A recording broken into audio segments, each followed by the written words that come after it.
Pues buenas noches, bienvenidos. Estamos a la tercera sesión de la clase de Fundamentos de Pastoral.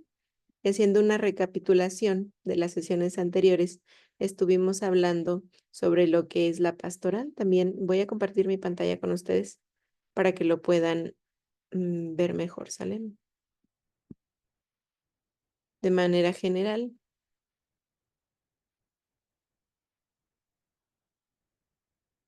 hablamos sobre los fundamentos bíblicos de la pastoral. También dimos una amplia acción de Dios en como una línea del tiempo, la acción del Padre, la acción del Hijo. Nos pasamos, perdón, también la acción del Espíritu Santo y la acción directamente sobre el pueblo de Israel con especificaciones en relación al reino. Hablamos sobre Jesucristo en el Nuevo Testamento, las características y también, déjame ver. Hablamos de la organización de las comunidades, vimos de manera general las grandes religiones, también vimos el proceso de separación sobre la Reforma Protestante y el origen para las siguientes, ¿cómo decir?, líneas de iglesia o reorganización de iglesia. Vimos de manera general jerarquía de la iglesia, desde la estructura de la iglesia católica como tal, y hoy vamos a retomar un poco esta actividad. Hablamos también sobre los fundamentos bíblicos, las acciones de Jesús, la forma en la que se relacionaba con el Padre, la proclamación del reino, las características de los 12, y hablamos sobre, la sesión anterior hablamos sobre los procesos de evangelización. Entonces hablamos las características de Jesús del reino, las características de los 12, también vimos un pequeño video y hablamos sobre el proceso de evangelización en sus 4 etapas: querigma, catequesis, comunidad y diaconía. Tuvimos una actividad de cuáles son los momentos, identificar en el proceso personal los momentos, querigma, catequesis, comunidad y diaconía. Entonces, y estamos hoy, admitir, y estamos hoy en la parte que nos faltó, la sesión anterior de Jesús Buen Pastor. Hasta aquí o sea, fue muy rápido.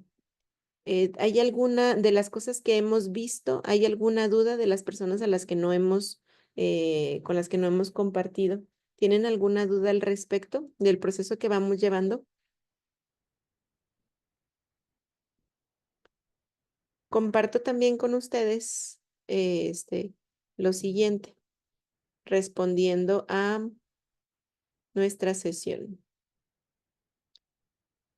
En la primera sesión hablamos sobre las bases bíblicas y perspectiva histórica y protestante de la pastoral. Sobre la sesión 2 hablamos de las acciones pastorales que son necesariamente cristocéntricas, evangelización, querigma, catequesis, comunidad y diaconía. Y vamos a profundizar ahorita sobre el perfil del pastor, Cristo buen pastor, el que da la vida por las ovejas, el servicio o servidumbre y el cuidado de sí. Hay una ligera variación en esta parte. Y en la sesión 3 ahorita vamos a profundizar también sobre la organización pastoral, la iglesia como institución, como familia y en una actividad concreta, la atención a las diferentes etapas de la vida. Esto, si recuerdan, para llevarnos a la sesión número 4, que es directamente sobre el proyecto que vamos a realizar y que es la base final, ¿sale? Que es un plan de pastoral, que es un plan de pastoral orgánica que va a contener un objetivo, unas urgencias pastorales, orientaciones pastorales y los proyectos pastorales. ¿Sale? Este es de manera general la organización de nuestra sesión. Entonces, abordando la sesión número 3 y lo que teníamos pendiente, perdón, abarco hacia la siguiente.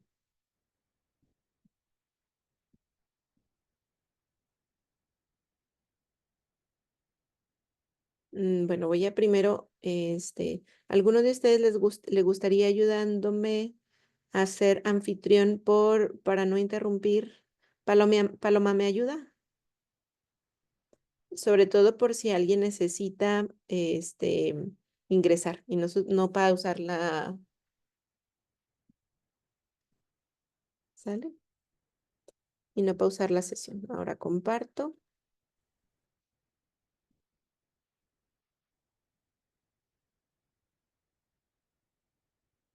En las generalidades de Jesucristo, buen pastor, díganme, por favor, ¿qué conocemos de Jesús como buen pastor? ¿Se acuerdan que teníamos una actividad en relación a los ejes bíblicos o la panorama bíblica del buen pastor? Ariel lo compartió en la sesión anterior.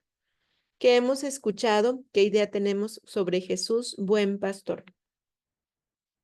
Hablo Jesús específicamente porque recuerden que viene la parte cristocéntrica, es decir, lo que Jesucristo vino a enseñarnos en torno a formar, ser iglesia. Las acciones de Jesús brotan necesariamente de una figura de Jesús como buen pastor.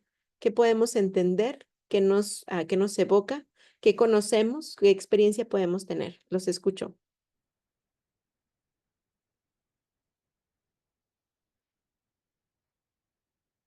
Dejo de compartir un momentito.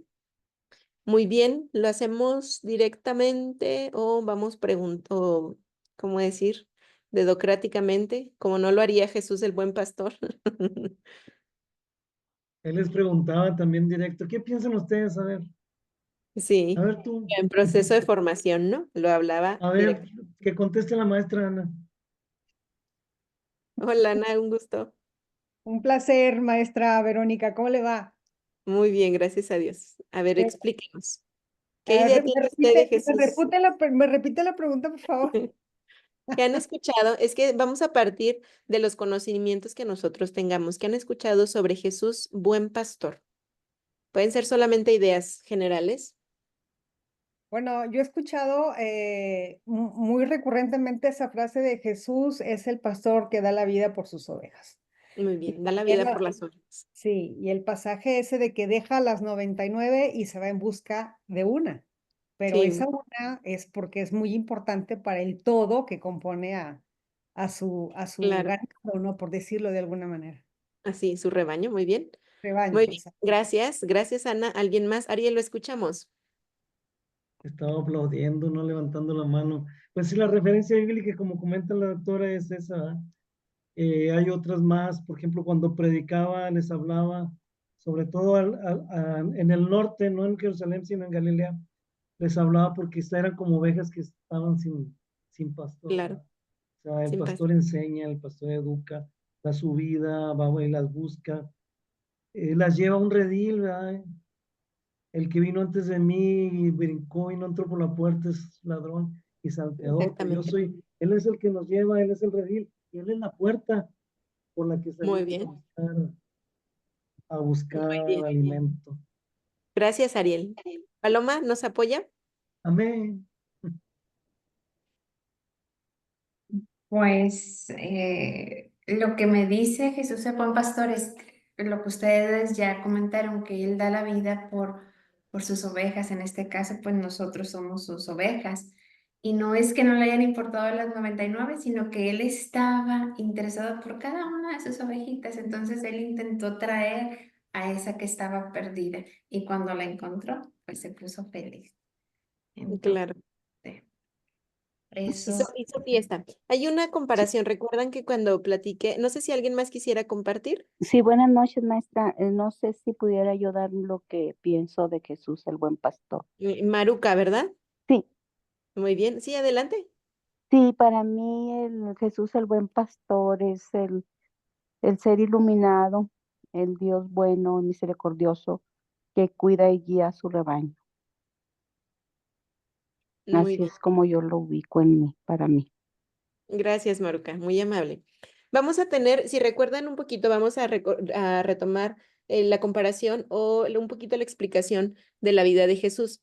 ¿Se acuerdan que en el judaísmo se hablaba de que hasta los 12 años el niño estaba al cuidado de la madre de familia? Son usos y costumbres. Entonces, la mamá enseñaba, cuidaba, observaba y a partir de los 12 años, cuando Jesús subía al templo, recuerdan, es como un rito o una ceremonia donde ellos se consolidan como hombres y pasan al cuidado de los papás, donde van aprendiendo básicamente un oficio. Si recuerdan, Jesús era un carpintero. Sin embargo, pues ya los exégetas hablan de que ser carpintero era más bien como un artesano, lo que actualmente ahorita conoceríamos como un milusos, que podía hacer de todo un poco, pero centrado específicamente sobre el oficio de la carpintería. Entonces, para ello, Jesús tenía una noción muy clara de la realidad que estaba viviendo. Y se acuerdan que también un perfil pedagógico de Jesús fue enseñar a través de las parábolas. Una parábola era una comparación de algo o una analogía, una comparación de algo que era muy típico, era algo, una parte de enseñanza catequética muy simple que partía de la realidad y lo que hacía era lo que los demás observaban, poderlo utilizar como un proceso de aprendizaje. De modo que la imagen del buen pastor necesariamente tenía que ser una actividad muy común en la época de Jesús y en el estrato social en el que Jesús se movía. Entonces, ¿por qué Jesús toma la figura del pastor? Porque probablemente la mayoría de las personas o de la comunidad estaba familiarizada con la imagen del pastor. Entonces, recuerdan una parte también, ahorita vamos a profundizar un poco más, una parte donde Jesús habla del buen pastor, el que da la vida, lo que ustedes han mencionado, pero también hablaba del asalariado. ¿A qué nos referimos? Bueno, una persona de la gente rica tenía a un cuidador, no eran de las ovejas, él solamente era como un trabajador. Y hace la diferencia de cuando lo que es tuyo, por ejemplo, cuando el pastor tiene 4 o 5 ovejas pequeñitas y es todo lo que tiene, es capaz de dar la vida por las ovejas. Hace la diferencia con el asalariado. Por su parte, el asalariado a quien no le pertenecen las ovejas y que tiene solamente como trabajo el cuidarlas, pues como recuerdan la cita bíblica, ve venir al lobo y huye, o al coyote o al ladrón, entonces las abandona. Esa es la diferencia entre el sentido de pertenencia y la función propiamente como un trabajo. ¿Me explico hasta aquí? Entonces vamos a partir de la imagen de Jesús, insisto, desde una realidad concreta que probablemente en algún momento le tocó también a él estar viendo. Jesús probablemente estuvo sentado, estuvo observando y se dio cuenta la característica del pastor. El pastor auténtico, el que se iba todos los días con sus ovejas, el que llamaba a sus ovejas, las conocía por su nombre, sabía cuál era la más inquieta, sabía cuál era la más lenta, sabía cuál es la que estaba embarazada, cuál es la que estaba encinta, sabía el momento que tenía, sabía cuál se le inflamaba, por decir el estómago, si comía ciertas hierbas, porque brotaba del proceso de observación del pastor y de la sabiduría del pastor. También habla del redil y es importante que ubiquemos esta imagen del redil porque, ¿qué pasaría? Por ejemplo, lo digo a ustedes, ¿qué pasa si tienen 5 ovejas en su casa y su casa no tiene una sola barda? ¿Qué pasaría? Se dispersa. Se nos dan las ovejas. Se van, se dispersan. Entonces, la imagen del redil habla como un sentido de protección. Cuando Jesús habla de ser la puerta del redil, está hablando que él tiene el derecho y tiene la obligación de que entren, pero al mismo tiempo como pastor abre, salen, pero no necesariamente siempre, o sea, no están solas. El pastor que las llama sabe en qué momento traerlas hacia él. Entonces, son 2 imágenes que son importantes. Primero, la figura del pastor, la figura del rebaño y la figura del redil. También desde ese sentido, pues vamos a ir la cuestión de la puerta, ¿sale? Maestra, Y ¿le puedo hacer una pregunta? adelante. ¿Por qué a Dios le gustan tanto los borregos? Los borregos, miren, básicamente podemos hablar, lo vimos en las sesiones anteriores. Hay una cuestión de nobleza en las características de los animales. Y se fijan también, por ejemplo, cuando en el Antiguo Testamento habla de la referencia al pecado, lo identifican con la serpiente. Sin embargo, el perfil del cordero en el Antiguo Testamento se habla también como manso cordero que se va al matadero. Entonces hay una imagen como de bondad, de cuidado, sobre todo la parte de bondad y la necesidad o la vulnerabilidad de las ovejas. En término peyorativo se utiliza, y vamos como ovejas todas, porque la oveja necesariamente se habla de un sentido de dependencia y cuidado por el pastor. Si la oveja queda sola, es como el cuidado, no podría sobrevivir. Se habla de la imagen de la oveja porque la necesidad y el cuidado, obviamente desde el pastor, y la necesidad que tiene de cuidado, bueno, lo estoy volviendo a repetir, la necesidad que tiene la oveja o la dependencia que tiene no sé si se han fijado, también hay perros que cuidan al rebaño.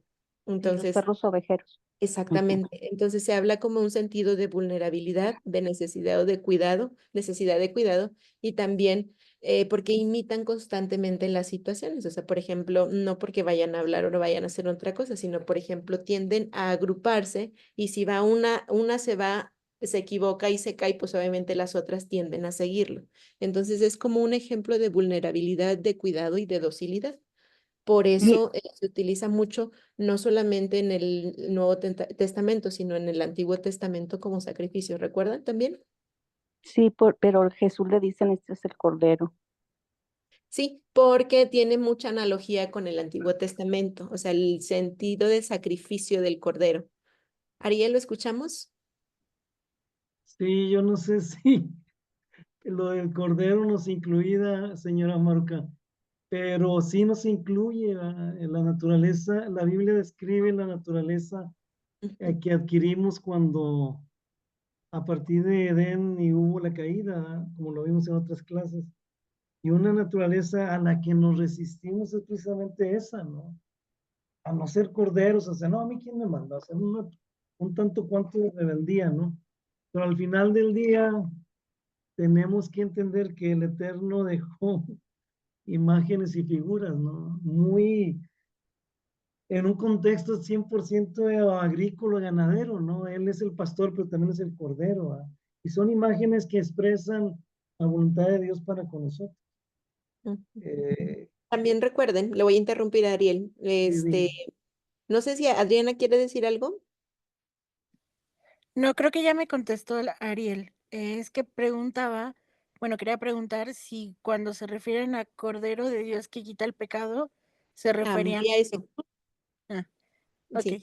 miren, en el Antiguo Testamento, cuando se dan las normas y se empieza a estructurar, ¿recuerdan? Por eso veíamos la historia, o sea, toda la historia como el proceso de salvación. Al momento en que el pueblo se organiza, se empiezan a establecer sentido común, normas y leyes. Y dentro de las leyes o dentro de la cultura religiosa, se establecía que para el perdón de los pecados, según el, ¿cómo decir? Según el presupuesto, lo diríamos actualmente, se tenía la necesidad de vaciar en animales, por decir, el pecado. Entonces, se ofrecían corderos, se ofrecían bueyes o becerros y se ofrecían tórtolos según la posibilidad.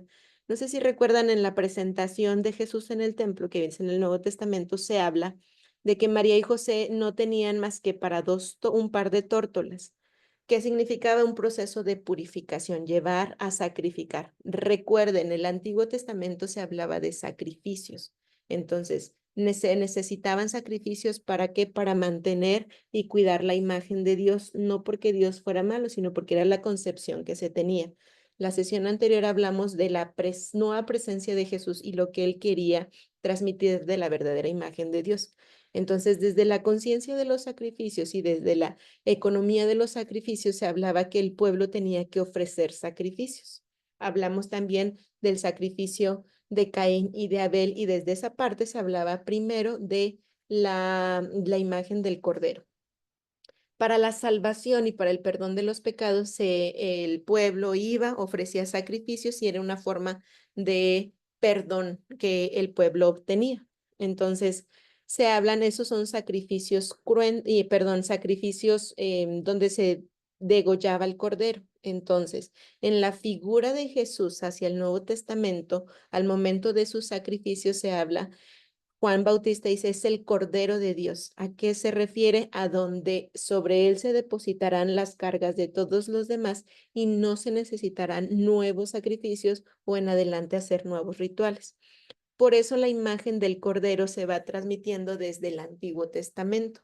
Por eso se identifica a Jesucristo actualmente como el Cordero de Dios que quita el pecado del mundo. Antes se hablaba de los corderos, de los bueyes, de las palomas que quitaban el pecado. Pero entonces ahora se hace una analogía, o sea, se traspasa a Jesucristo un solo sacrificio, uno en adelante no necesario para todos los demás, y por eso se toma la imagen del Cordero.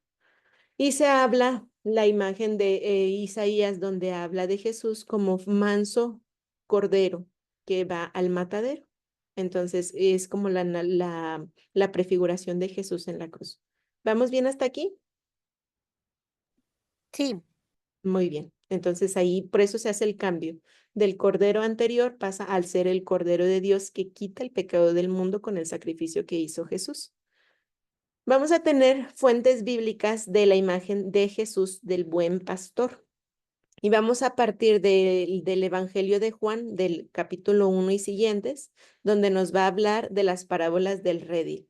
Ustedes alcanzan a ver bien, porque a veces pueden aparecer algunos cuadritos grises donde dice Jesús buen pastor. ¿Sí los alcanzan a ver? Sí. Muy bien. Vamos a leerlos si me van ayudando, por favor. Vamos a, como estamos en estudio, básicamente estaríamos hablando del Evangelio de Juan. ¿Me ayudan a leer, por favor, el primer recuadro y otra persona? Pasamos del versículo 7 en adelante.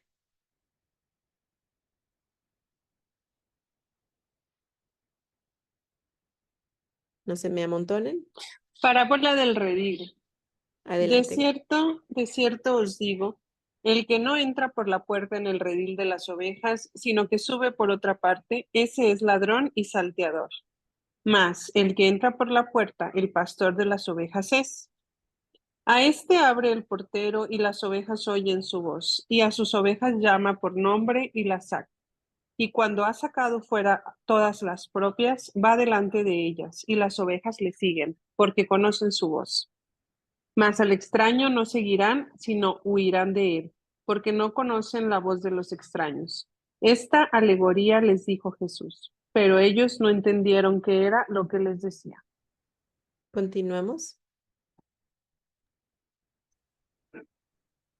Jesús el buen pastor.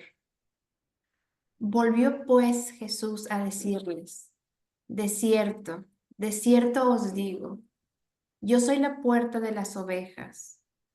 Todos los que antes de mí vinieron, ladrones son y salteadores, pero no los oyeron las ovejas.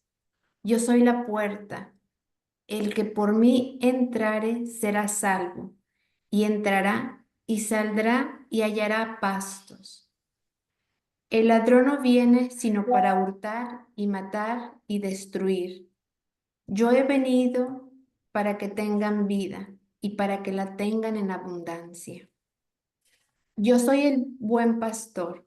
El buen pastor su vida da por las ovejas. Mas el asalariado, y que no es el pastor de quien no son propias las ovejas, ve venir al lobo y deja las ovejas y huye.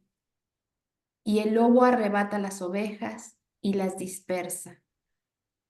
Así que el asalariado huye porque es asalariado y no le importan las ovejas. Yo soy el buen pastor y conozco mis ovejas, y las mías me conocen, así como el Padre me conoce, y yo conozco al Padre, y pongo mi vida por las ovejas. Y viene una tercera parte, por favor.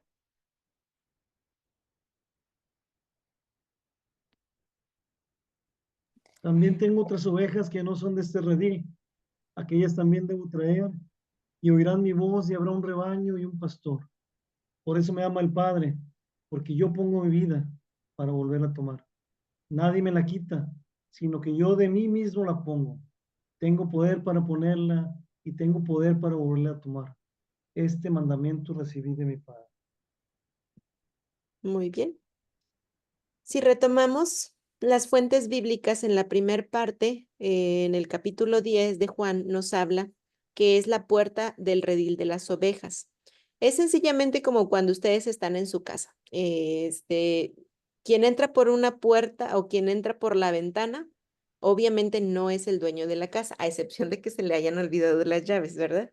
Pero quien tiene la autoridad en la casa es quien tiene la llave y a quien tú se la des. El que intente entrar por otro lado e incluso con la llave que alguien más le prestó, independientemente, aunque tú le hayas prestado la llave a esa tercera persona, es un ladrón.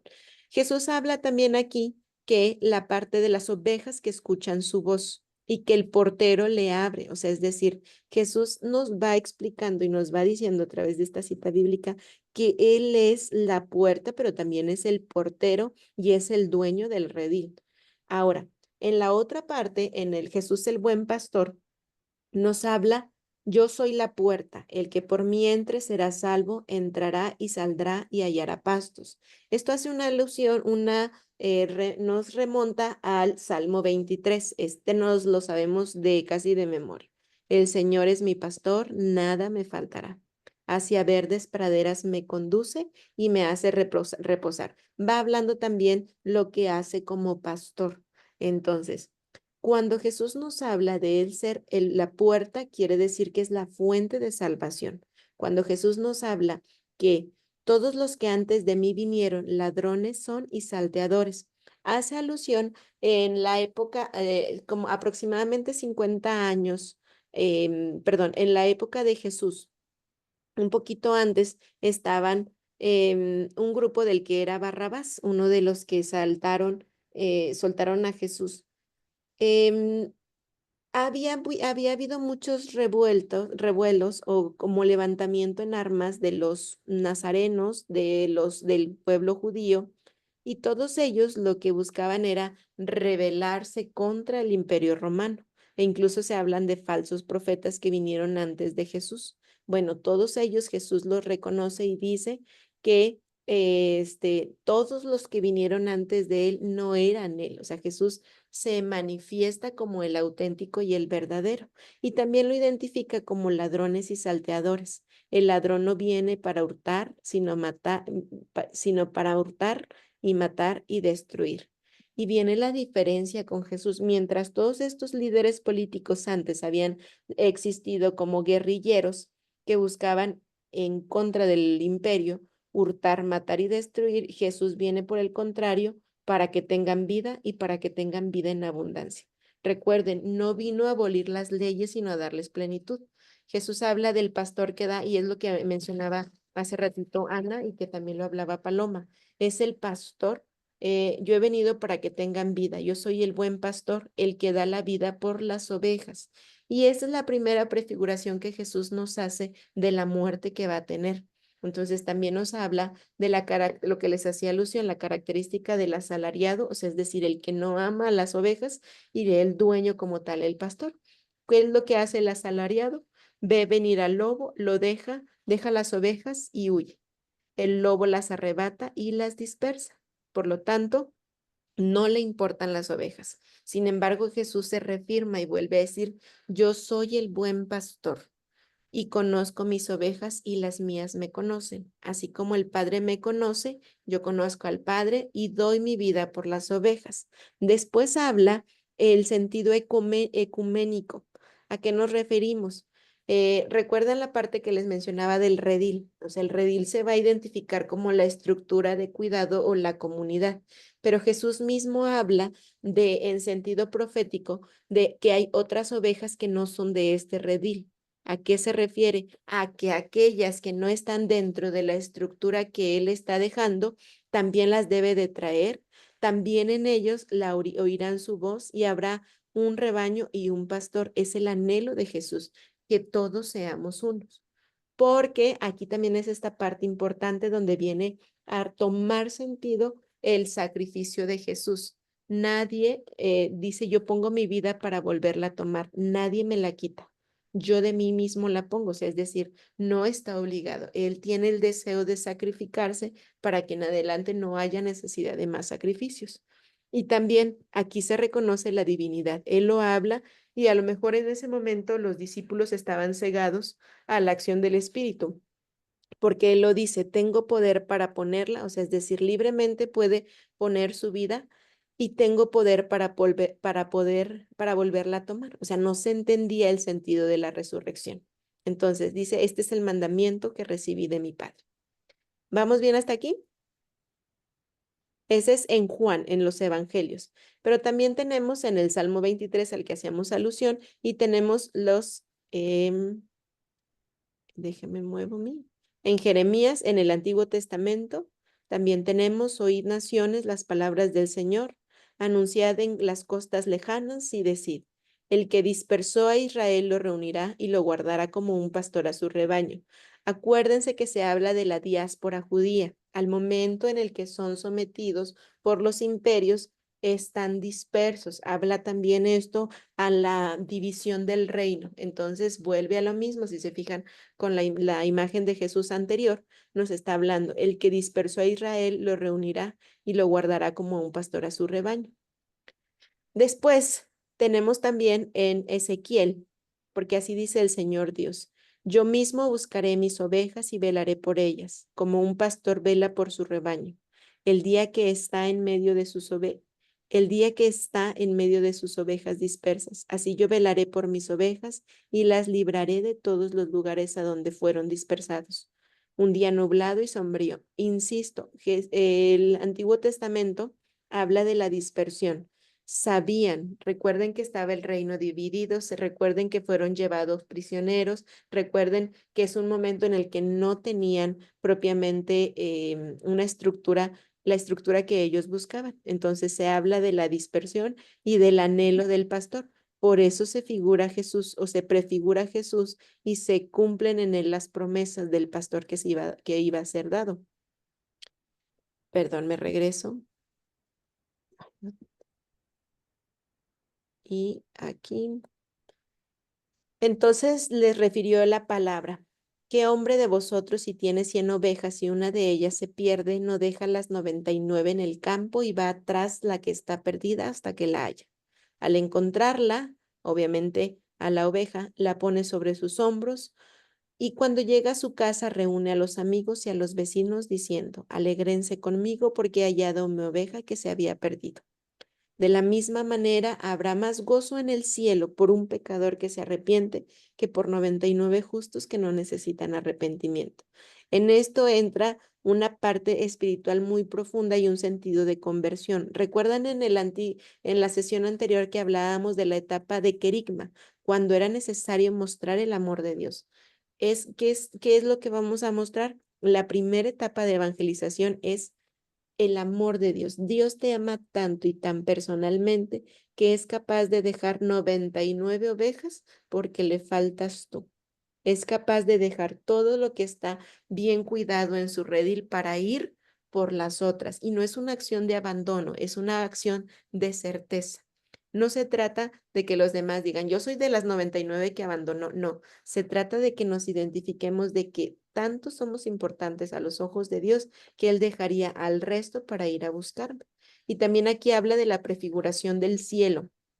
Hay más gozo en el cielo por un pecador que se arrepiente que por 99 justos que no necesitan arrepentimiento.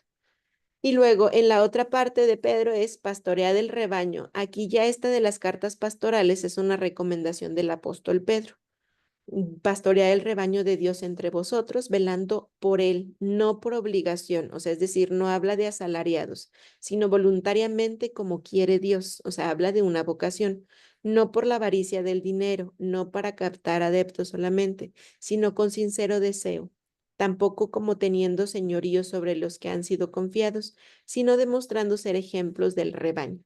Y cuando aparezca el príncipe de los pastores, acuérdense que la palabra papa significa Pedro, apóstol, príncipe de los apóstoles. Entonces, por eso él, y cuando aparezca el príncipe de los pastores, o sea, es decir, Jesucristo, recibirás la corona inmerecible de gloria. O sea, es decir, al final de tu vida, cuando hayas dignamente guiado al pueblo que se te ha dado, recibirás la corona merecida. Y vamos a avanzar. No sé si ustedes tengan a la mano Sagrada Escritura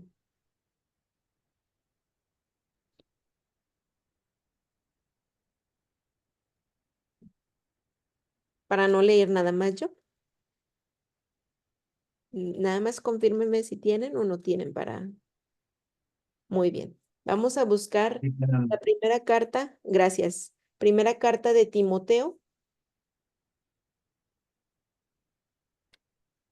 A ver, déjame ver si era Timoteo, no vaya a ser que me esté confundiendo.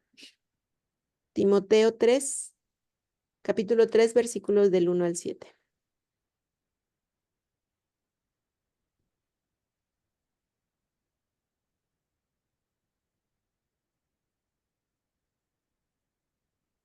Y pasamos a la siguiente área que son los perfiles de los pastores. ¿Alguien la tiene que nos quiera ayudar a leerla, por favor? Adelante, Paloma. Si alguien aspira al cargo de obispo, no hay duda de que ambiciona algo muy eminente. Es necesario, pues, que el obispo sea irreprochable, casado una sola vez, casto, dueño de sí, de buenos modales, que acoja fácilmente en su casa y con capacidad para enseñar. No debe ser bebedor ni peleador, sino indulgente, amigo de la paz y desprendido del dinero. Que sepa gobernar su propia casa y mantener a sus hijos obedientes y bien criados. Pues si no sabe gobernar su propia casa, ¿cómo podrá guiar a la asamblea? A la asamblea de Dios, perdón. No se debe escoger a un recién convertido, no sea que el cargo se le suba a la cabeza y al diablo lo haga caer. Es necesario también que goce de buena fama ante los que no pertenecen a la iglesia, para que no hablen mal de él y caiga en las redes del diablo. Muy bien. Decimos palabra de Dios, como si la estamos leyendo de la Sagrada Escritura. Te Muy, alabamos. muy bien. Voy a poner con ustedes la pantalla, ¿sale? Y vamos a tener las características del pastor.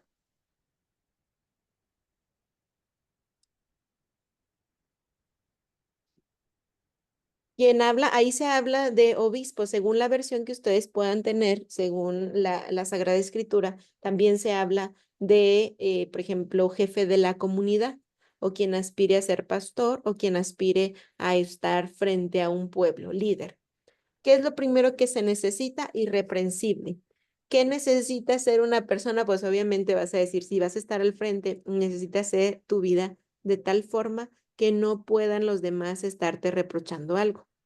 También tiene que ser marido de una sola mujer. En el caso, por ejemplo, aquí se habla de los obispos, se entendía en la primera comunidad de los obispos de los líderes de las comunidades. Entonces no se había establecido o no se había visto, eso ya es cuestión de organización, no se había visto la parte del celibato.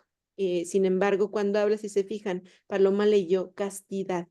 Entonces, a eso se refiere cuando sea también marido de una sola mujer. Una persona que viva la castidad, como la marca o los consejos evangélicos, como las marca la misma vida de Jesús. Sobrio, prudente, decoroso y hospedador. ¿A qué nos suena la palabra sobrio?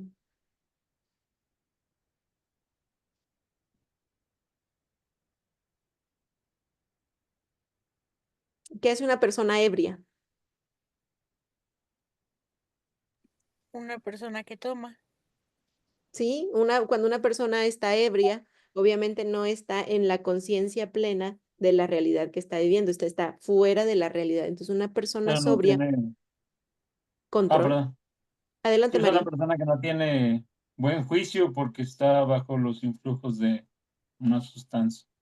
Entonces, exactamente, entonces una persona sobria es primero una persona que está ubicada en la realidad y está consciente de lo que está sucediendo.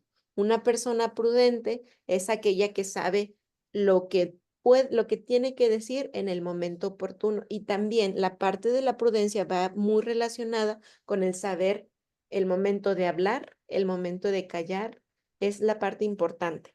Decoroso lo vamos a poder entender como indecoroso. ¿Quién es una persona indecorosa?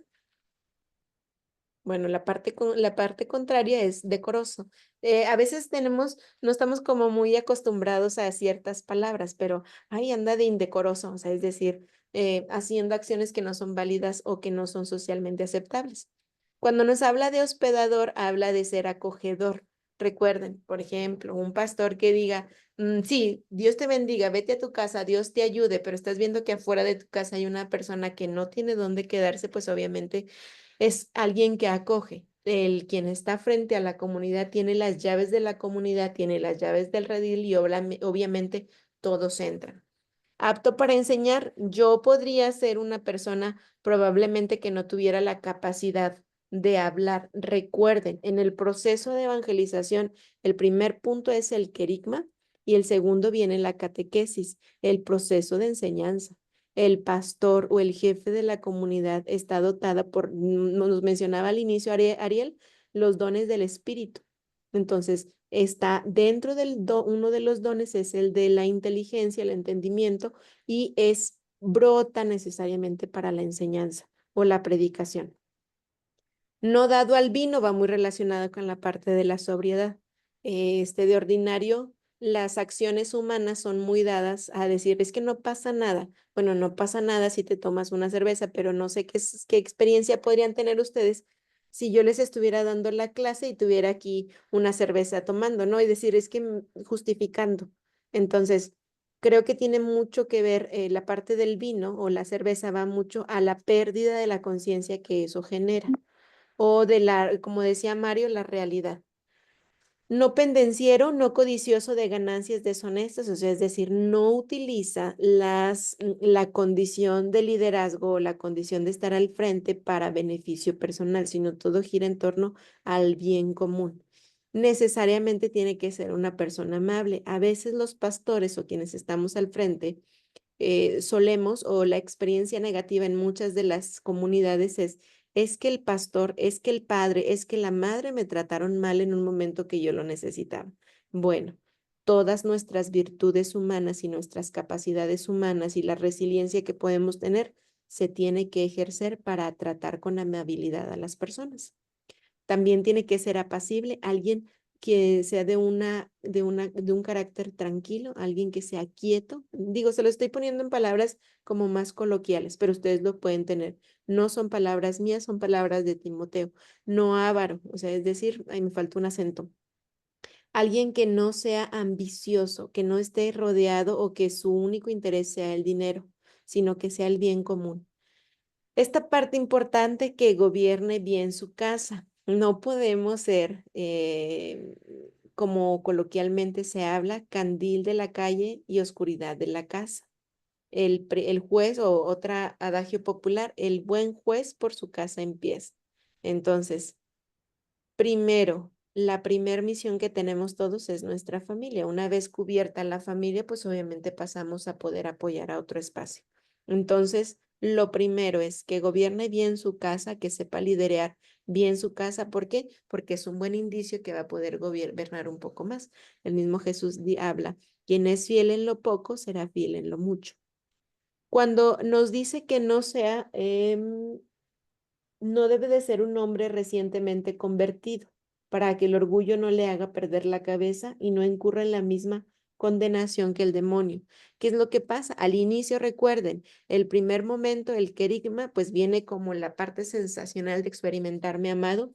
Viene el segundo momento del proceso de evangelización, que es la catequesis y la formación, donde nos van como que ubicando. Esta es la doctrina, esto es lo que sabemos, esto es lo que creemos, esto es lo que celebramos, esto es lo que vivimos. Viene la tercera etapa, que es la vida en comunidad. La misma vida en comunidad va formando a la gente. Y la cuarta y última etapa es la diaconía o el servicio. No podemos pasar a alguien que acaba de recibir la palabra y conocer la vida de Dios, no la podemos pasar hasta el cuarto proceso. Recuerden, ¿por qué? Porque entonces no es un proceso auténtico de evangelización. Y por eso nuestras iglesias o nuestros templos o nuestras comunidades están solas o no están avanzando lo suficiente porque no estamos llevando ese proceso cíclico. ¿Vamos bien hasta aquí? A eso nos referimos con no un neófito y que dé un buen testimonio de la comunidad. No solo de la comunidad al interior, sino que sea bien visto a los ojos de los otros. No puedo ser buena persona acá al interior, pero al exterior, en la comunidad, en la pequeña sociedad en la que me vivo, en la que me muevo, pues tener algunas características o tener como situaciones que me difamen. Una pregunta. Adelante, tenía espacio justo para dudas. Ay, perdón. Nada más quería preguntar, bueno, ¿qué pasa si, por ejemplo, no se cumplen con estos requisitos y es un padre o un pastor? ¿Hay algo? ¿Se les quita como ese Mira, rango? dependiendo de cómo estén establecidos, o sea, por ejemplo, cada una de las, recuerdan que hemos hablado un poco de la jerarquía.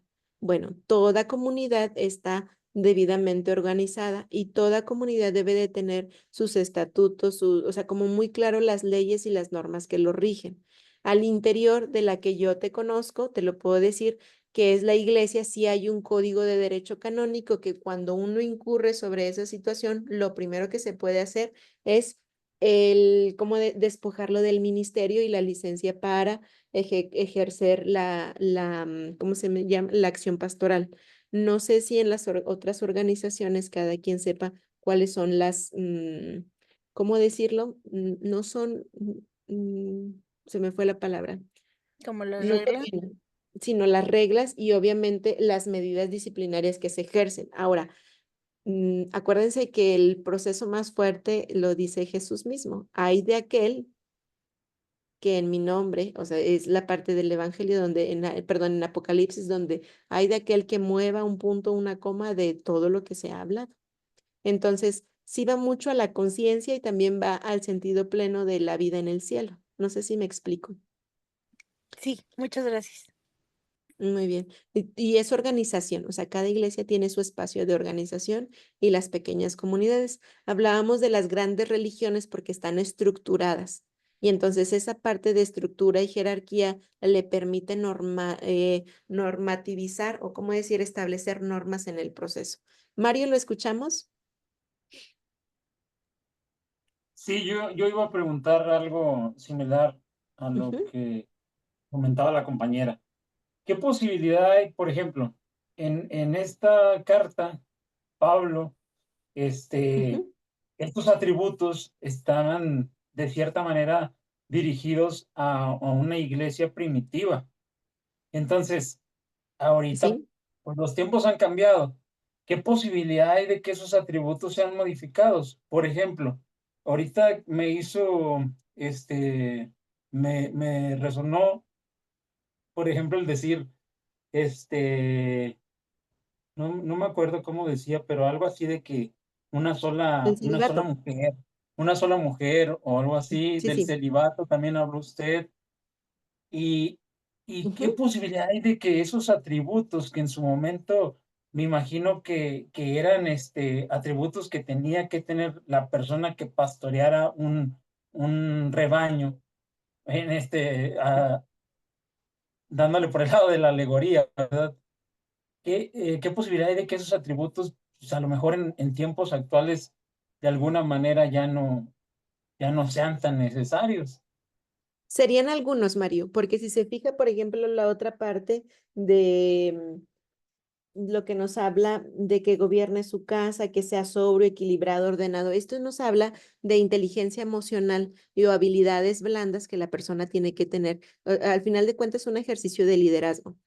¿Cuáles sí son los que son modificables? Les explico un poquito. Recuerden que cuando los obispos, perdón, cuando los discípulos se dispersaron para el proceso de evangelización, se fueron a diferentes lugares y el primero de los concilios se dio con los apóstoles, cuando decían, bueno, vamos a evangelizar también a los paganos y donde hablaban, el primer tema de discusión fue la circuncisión, que si los nuevos también se tenían que circuncidar como los judíos. Entonces se llegó a la conclusión en el primer concilio donde estaban los apóstoles que en los nuevos o los cristianos no tenían que ser sometidos a la circuncisión.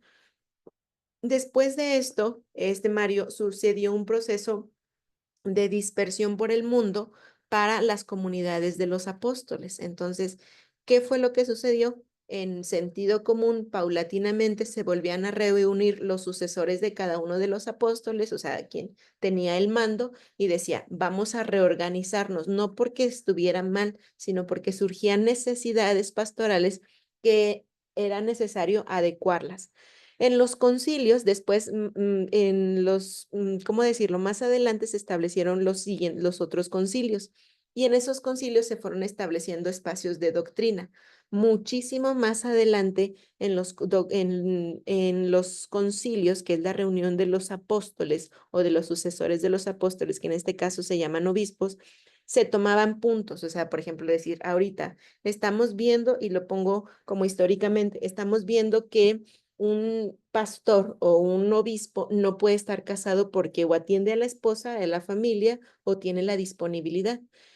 Empezó a presentarse esa situación, por lo cual la iglesia, estoy hablando de la iglesia católica en orden organización, estableció el celibato como algo necesario para la disponibilidad primero del corazón y la disponibilidad a tiempo completo del servicio que se necesitaba. Por eso sí se han modificado, Mario. O sea, esa parte del celibato. Al inicio se habla una sola, es que se haya casado una sola vez. Las necesidades pastorales fueron haciendo que el obispo, el líder o el pastor, el sacerdote, como se llamen las diferentes situaciones o comunidades, que era necesario que estuviera completamente libre para la atención a la gente. ¿Me explico en eso? Fue una Claro que sí. adecuación al proceso histórico que se iba viviendo. Muy bien. Jonathan, y Así después es. vamos con Jessica. Eh, sí, como lo que comentaba, yo estoy soy evangélico y estoy en una ¿Sí? asamblea de Dios y es lo mismo. A ver, cuenta todo lo que, por decir el de acá, por decir un pastor, no puede ser un divorciado, no puede entrar. Y maneja los mismos, así lo de Criterio. Timoteo, el criterio que ellos manejan. Entonces, como dice, o sea, pues en sí Jesús era lo que enseñaba. Entonces, me imagino, o sea, por eso yo pienso que no hay un cambio grande en que vaya a modificarse algo de eso. Ujú. Sí, claro. Y si en algún momento lo van a ver y si en algún momento lo ven, por ejemplo, la familia tiene que ser completamente consciente de la función que está teniendo, en este caso el pastor, y participar de la función y estar en la función. O sea, es decir, involucrarse en el proceso. De lo contrario, sería una separación tremenda. O sea, es decir, atiendes más tu iglesia a que nos atiendes a nosotros. Me explico, por eso o sea, es como muy marcado todo este proceso. ¿Sale? Muy bien. Ariel, y luego nos vamos con Jessica. Bajó la mano y luego la subió, entonces ya pasó a segundo espacio, Jessica. Que se Vamos, Ariel. aguante. Eh, Va a ser breve, vas a ver. no, hombre, acomódense. No, no, no, no se crean. Ahorita estamos viendo lo que para cada religión de la cristiandad es el libro de norma de fe y conducta, ¿verdad? Las Ujú. variaciones históricas que cada denominación tiene, pues son las que decidieron, ¿verdad? Y se respetan, ¿verdad? Claro. En el caso de la Iglesia Católica. Pero ¿con qué nos podemos quedar? O sea, acá hay que ver que como teólogos debemos tener un punto de vista, como decían los maestros anteriores y usted también, que parta de las escrituras, ¿no? Esto Ujú. es, punto. Porque vemos un desorden enorme, principalmente en Estados Unidos, por poner ejemplo, compañero Paloma, que hay congregaciones que olvídese, ¿no? De todo tipo, de todo sabor, que ya la norma de fe y conducta que está en la Biblia ya no la respetan, y podría referirme a las congregaciones que tienen una tendencia woke, ¿verdad? Que tienen una relación con la liga lésbica y gay y todo eso. Ah, Ujú. o hacen y deshacen con sus cultos como usted quiere. Manda acá. Tenemos que tener como teólogos un perfil, ¿verdad? Esto es lo que dice la Biblia. Esto es lo que dice el pastor. No podemos estirar la liga. Bueno, es que fue un pecadillo. Ahorita en el mundo evangélico en Estados Unidos hay una denominación evangélica donde se encontró un pastor teniendo relaciones con una joven durante 5 años. Y hay un revuelo, no me sé el nombre, pero me estaban platicando. No No podemos está extender la siendo liga. incluyente, Ariel. Sí, la Biblia no lo es, pero bueno, ese es otro tema. No podemos extender la liga. Podemos decir como, yo entiendo que la Iglesia Católica ha escogido el celibato, perfecto. El Voy apóstol a interrumpirlo a Cariel porque recuerden que al inicio yo hablé de las fuentes de la revelación. La primera es la Sagrada Escritura y sí, estamos es lo que tomando. me refería. Y Ya la termino con segunda, esto. voy. Ah, bueno, adelante. Entiendo el celibato de la Iglesia Católica porque el mismo apóstol Pablo, sin que fuera mandato, dijo, ojalá fuesen como yo, ¿verdad? Para que se dedicaran al 100% de la obra, pero no es mandato, es recomendación. Entonces tenemos que tener una opinión firme en la Biblia. Esto es, el líder, Sí. el pastor. Usted preguntó que cuál era la línea. Si se fijan, no estoy hablando otra cosa más que directamente de la fuente. Ahora, también recuerden que en los exégetas y los estudios bíblicos, y conforme más se va conociendo las realidades, se va no adaptando, sino entendiendo el contexto. Entonces, vuelvo a insistir, la fuente de la revelación van a ser tres. Primero, la primera va a ser la Sagrada Escritura, y eso lo dije en la primera sesión. La segunda fuente es la tradición, los escritos que se fueron y lo que se fue trabajando desde el inicio de viva voz de comunidad en comunidad y que se fue relatando. Y el tercero lo estoy hablando del magisterio. Aquí va a ser la realidad que cada uno pueda tener desde su magisterio. Yo puedo decir que desde lo que yo creo y en el respeto al ecumenismo que estamos viviendo, yo puedo decir que la iglesia en la que yo profeso, la fe que tiene gran cantidad de magisterio, desde la patrística, porque son los inmediatos a los apóstoles. Entonces, toda esa también es fuente de revelación, fuente de tradición para todos nosotros. Sin embargo, si alguien dice, ¿sabes qué? Yo tengo esta fuente y esta es la fuente que nosotros tenemos en nuestra iglesia, es completamente válido. Entonces ahí queda aclarado. ¿Cuál es la postura? Necesariamente en un proceso ecuménico, Ariel, es la Sagrada Escritura y la tradición. Y la tradición desde hacia dónde remonta. Por ejemplo, yo me puedo remontar desde los sucesores de los apóstoles, me puedo retornar y puedo llegar hasta Pedro.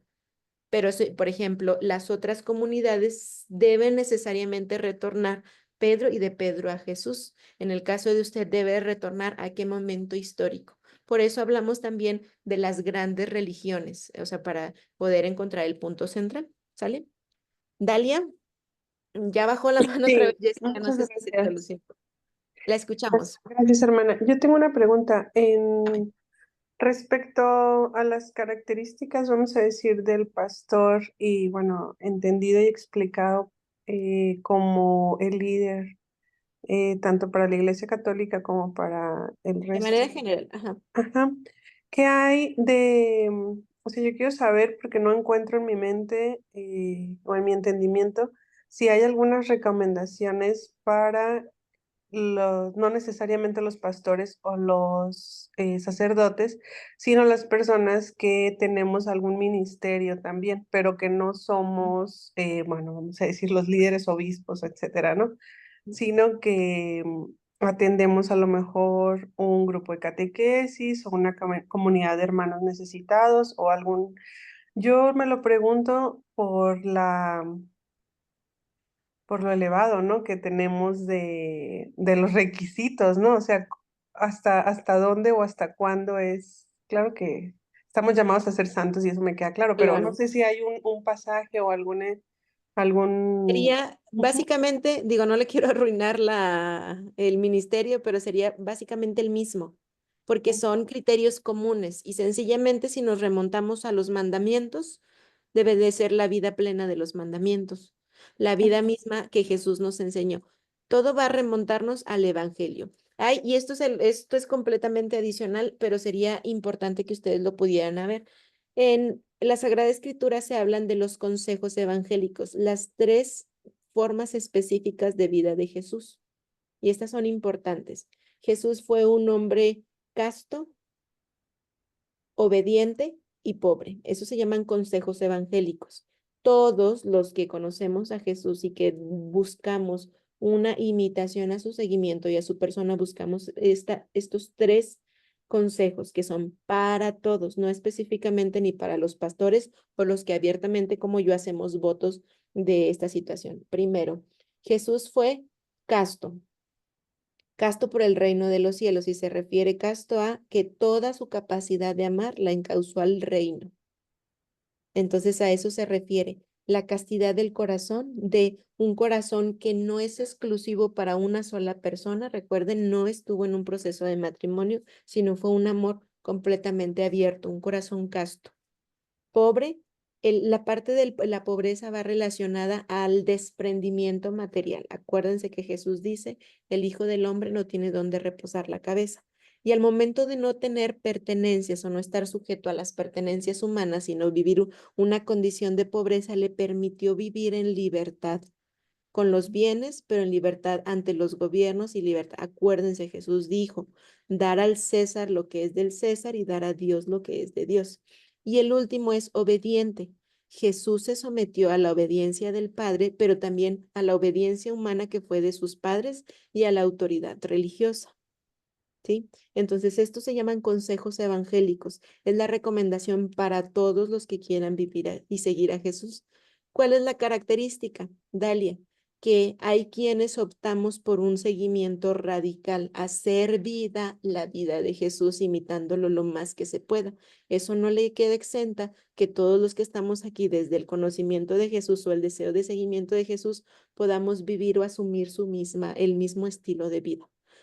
No hablo necesariamente, por ejemplo, Mario nos hablaba, se adecúan, claro que se adecúan. Jesús hablaba de la libertad, pero por ejemplo, hay comunidades, explico la mía, hay comunidades en las que hay casa, hay carro, hay comida, pero absolutamente nada es de nosotros. Nos mandan a otra comunidad y igual hay casa, carro, comida y no es nuestro. O sea, no hay una dependencia a los bienes materiales.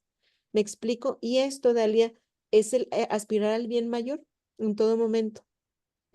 Una condición, voy a buscar específicamente, acuérdense que hay formación de comunidades y también acuérdense que los Hechos de los Apóstoles hablaba ser un solo corazón y una sola alma. E incluso los que mintieron fallecieron el mismo día cuando no quisieron poner las cosas en común o que mintieron. ¿Sale? Es muy radical el evangelio, es muy radical la doctrina de Jesucristo. Pero Gracias. también acuérdense, Jesús fue enviado para darle plenitud, ¿sí? Entonces la experiencia de amor de Dios es lo que nos va a llevar a el darlo a conocer. Bueno, seguimos para Sí, poder terminar. gracias. Jessica, ¿ya no tienes dudas? Víctor ya se Maestra, durmió. maestra, le hago una pregunta.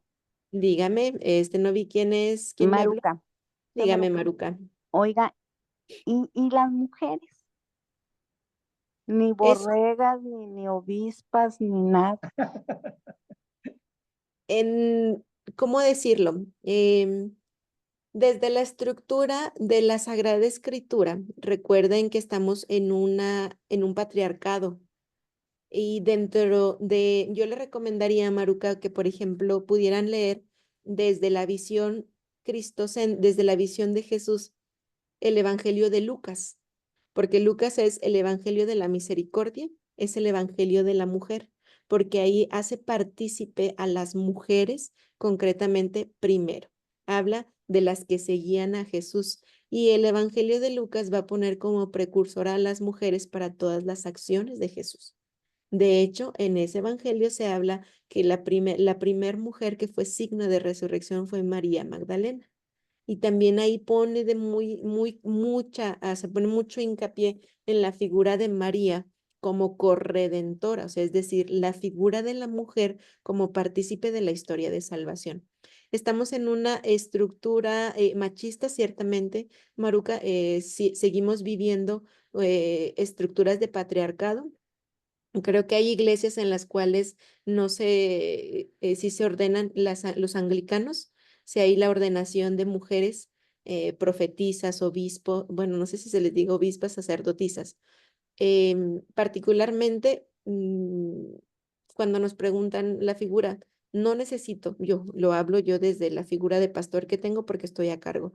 No necesito una institución o un ministerio instituido como tal para poder manifestar el amor. Y también hay un punto muy clave, o sea, un punto que tal vez todavía no está reconocido. Es la mujer es la que mueve la iglesia. Si se fija en las actividades, quienes mueven la iglesia, cualquier comunidad, es la mujer.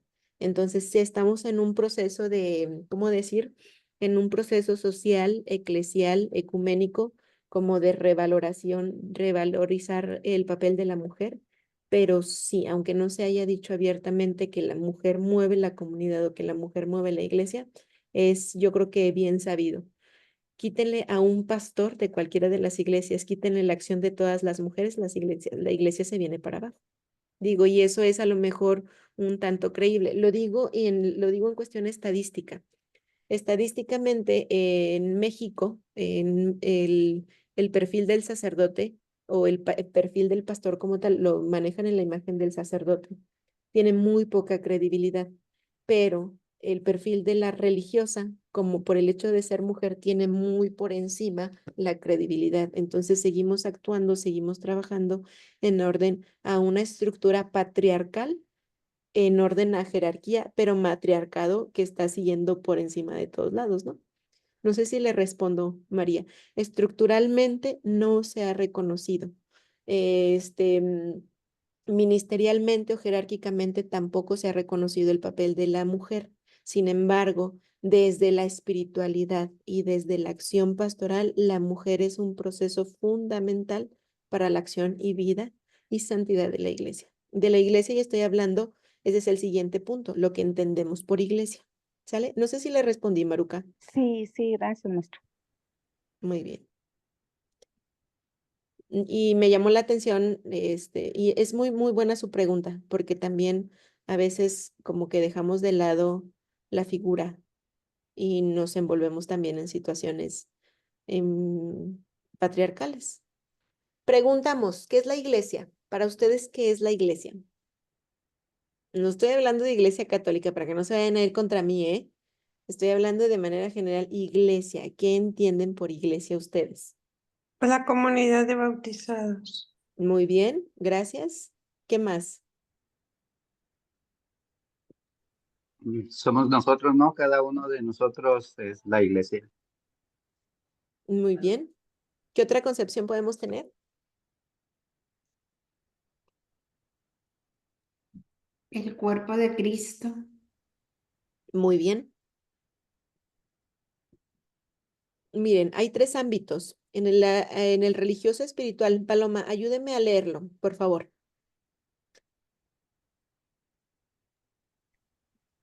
Bueno, lo voy a decir de manera general, son tres espacios. La iglesia desde la connotación religioso-espiritual, desde la connotación físico-arquitectónico y desde la connotación institucional. ¿Sale? Vamos con la primera. Paloma, ¿me ayuda, por favor? Religioso espiritual. La iglesia se refiere a una comunidad de personas que comparten la fe y las creencias en torno a una religión, especialmente en el cristianismo.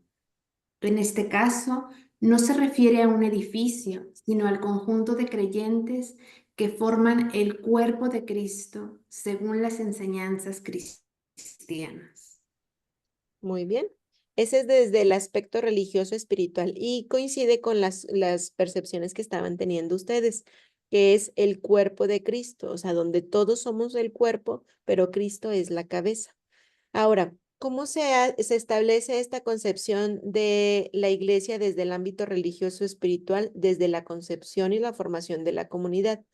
¿Cómo pasamos a ser parte de la comunidad? Necesariamente a través del bautismo. Véanlo en cualquiera de las religiones.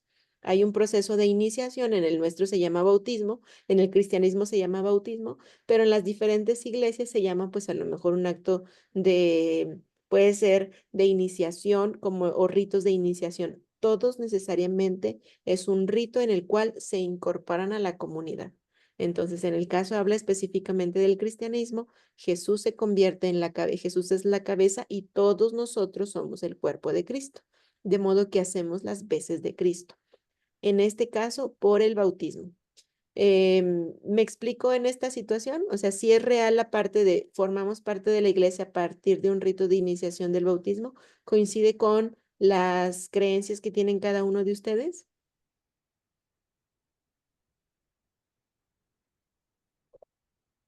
Sí, ok, bueno, muy bien, perfecto. En el siguiente aspecto, físico-arquitectónico, ¿me ayuda por favor? ¿Puede leerlo, Maruca? ¿Si alcanza a leerlo? No, maestra, no tengo esa opción en mi celular. Muy bien, gracias. ¿Alguien que me ayude a leerlo, por favor? La iglesia desde la connotación física o arquitectónica meramente. La iglesia es un edificio dedicado al culto religioso, donde los creyentes se reúnen para celebrar ceremonias como misas, oraciones, matrimonios, bautismos y otros sacramentos. Ahora, esta parte, insisto, puede ser una sinagoga, puede ser el templo, puede ser una mezquita, desde las diferentes religiones. Me voy a regresar un chorro para que veamos, me los voy a marear un poco. Aquí, miren. Oh, me fui mucho. Ya se me cicló. ¿Ven qué buena está? Bueno, en esta parte nos hablaba, acá la tengo.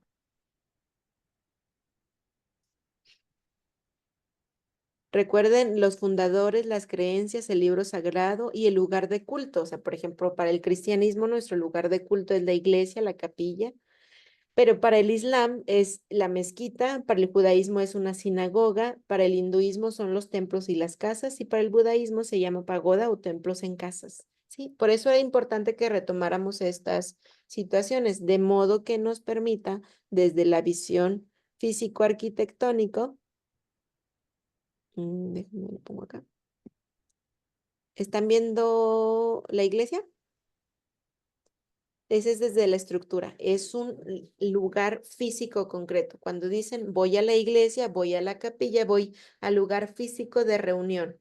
Y estando, todos los que estamos dentro somos también la iglesia. O sea, son las dos diferencias. Uno es el cuerpo, la parte mística de ser iglesia y la parte física de un lugar de culto. Y vamos a la tercera área como la iglesia como estructura institucional. ¿Nos ayuda, por favor, alguien a leerlo?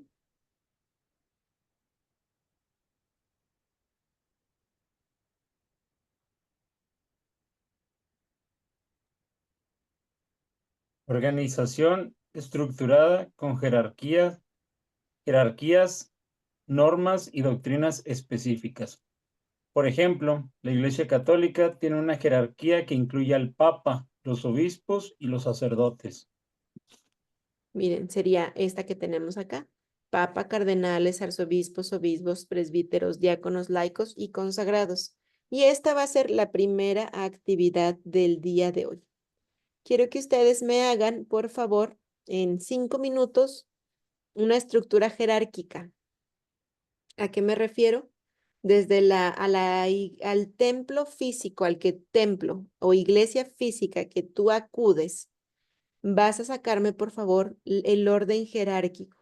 ¿Quién está al frente, quién coordina y quiénes son los demás miembros del cuerpo de Cristo? ¿Me explico en esto?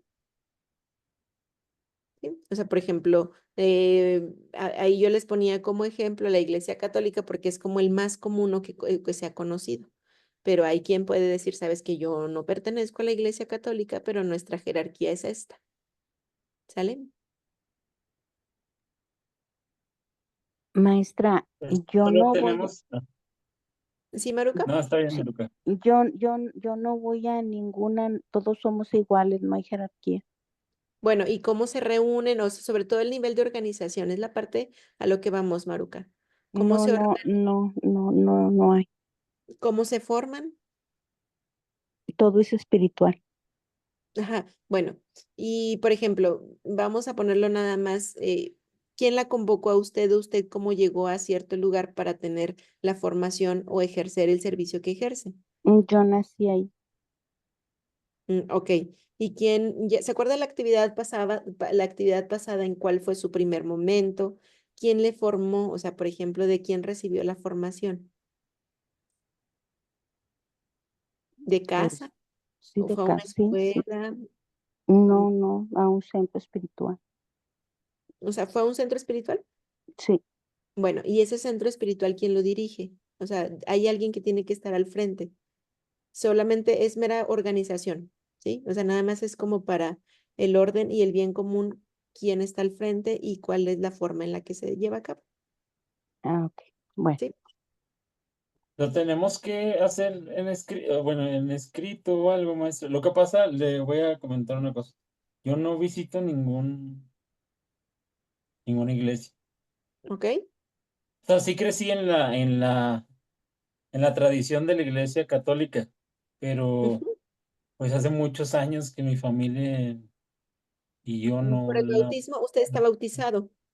Ah, sí, sí, sí, Entonces, al momento, o sea, por el bautismo que tiene, obviamente pertenece a un grupo concreto que es la iglesia. Bueno, entonces, el orden sí. jerárquico que usted conoce de organización de la iglesia a la que pertenece por el bautismo, ¿vale? O por el rito de iniciación.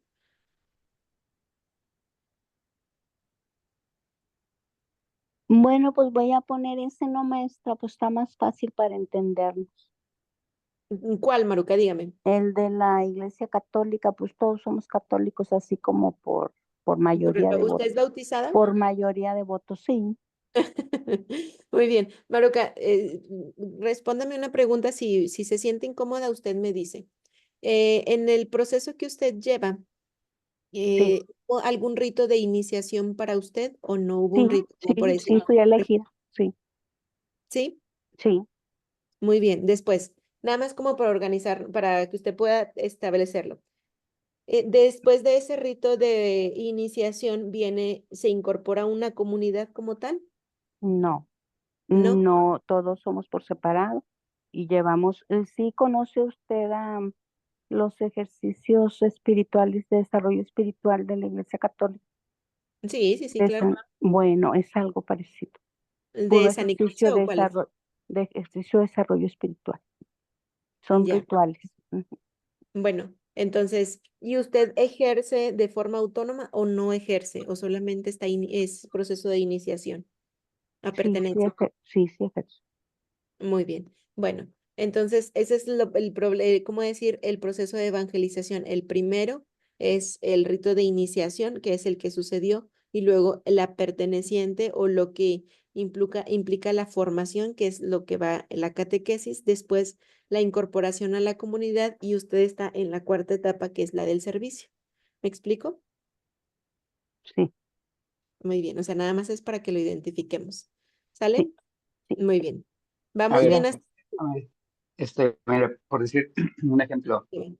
por decir ahí donde yo estoy, así es como lo veo yo, por decir, el pastor, que es el líder, y ¿Sí? luego de ahí hay como un secretario de finanzas, que es el secretario tesorero, y ¿Ok? después hay unos, les llaman diáconos, que vienen siendo como los miembros con más tiempo, entre comillas, los que saben un poco más. ¿Ya? Ujú. Hagan de cuenta, ellos son los de las orillas, ¿sí? O sea, ellos solamente están, el pastor es el único que los liderea, vaya. ¿Podría ser Y como catequistas ujú. o formadores o no? Pues los diáconos, bueno, acá es como por decir, son los que por decir, cuando se hace la Santa Cena y todo eso, ellos son los que ayudan, Los o cuando hay servidores, pues. algún, sí, o cuando hay así algún, un problema que el pastor no quiere resolverlo solo, ellos son como los que aconsejan, ¿sí? Para que Ya. tomen la decisión. Después de ahí, por decir ya, de ahí se basan a los líderes de cada departamento, varones, damas, jóvenes, infantil. Así es como está aquí en mi iglesia donde yo voy. No sé si así sea lo que usted Sí, está nada pidiendo. más la única cuestión sería, pertenecen a una asociación mayor, O sea, por ejemplo, a congresos a nivel, Ajá. por ejemplo, a nivel estado, a nivel país, a nivel internacional. Sí, haga de cuenta, pues son asambleas de Dios en ¿Ok? México. Entonces, de ahí, pues pertenezco al distrito central Muy y bien. pues cada distrito, Lo pongo de esta forma, mire, solo para que nos vaya quedando claro. En el caso del pastor, mire, los diáconos están en esta parte y los laicos consagrados, que son todos los que participamos de la asamblea. Los diáconos, que es los que menciona, y vienen los presbíteros, que serían como los pastores. Después de ok, ese distrito que usted menciona, pues son las pequeñas comunidades donde se juntan los diferentes pastores y ¿quién está cómo decir, de esa asociación o de esa asamblea, quién está como líder del movimiento de forma general? ¿Lo tienen así hay, identificado? sí, o sea, hay un líder nacional y, Ok. y de ese líder nacional, pues ya se basa son 3 distritos, que a lo mejor viene siendo el de abajo, el del cardenales. Sí. Sería arzobispos y obispos. Sí. A lo que voy es, por ejemplo, está a nivel nacional y hay una nivel internacional. No, porque eso es asamblea solamente en México. Entonces sería como el líder, la punta sería el dirigente a nivel nacional y nos pasaríamos a los obispos y a arzobispos y obispos. ¿Me Ok, explico? O sea, por sí, ejemplo, el nacional y luego los que le llama algo así dijo de distrito, el pastor ajá, y luego sí, los diáconos que tienen diáconos o servidores y luego ya la ajá, asamblea o los laicos. ¿Sí me explico en ok, eso? está. Sí, Sí, o sea, la idea es que podamos estructurar, que podamos ver que todos tenemos estructuras y que hay una jerarquía. Entonces, ahí usted nos va a ir ayudando. Muy bien, ¿alguien ya lo tiene que nos quiera compartir o que tenga alguna duda? Paloma, Bueno, ya lo tengo. Este, mm, a la parroquia que yo asisto, pues muy bien. está el párroco. El párroco Sí, es la persona que está fija, él no se mueve. Después está el vicario, que son como los otros sacerdotes, por decir, el domingo le toca dar al párroco la misa y después en otra misa los vicarios y los vicarios duran cada 2 años y después se ya, mueven a otra parroquia. O sea, ya, ellos se están moviendo. Y después está el diácono. El diácono pues es un laico, está casado. Es un laico que tuvo que estudiar, creo que diáconos son 9 permanentes. Ujú. años. Ajá. Y él es el que ayuda tanto al párroco como al vicario a los servicios, pero la diferencia es que pues él está casado. Después Pregunto, está el discúlpeme, consejo pastoral. Ujú. le digo, perdón, ¿los vicarios son sacerdotes? Sí, son Ok, sacerdotes. ya, gracias. Ujú. Sí, normalmente en las parroquias donde asisto, bueno, está el párroco y regularmente hay 2 vicarios, de Ya, 2 a 3, aparte del párroco. Entonces ok, ellos así como que se van turnando en las misas. ya, Y el diácono, pues también hay como 3 o 4 de ayuda.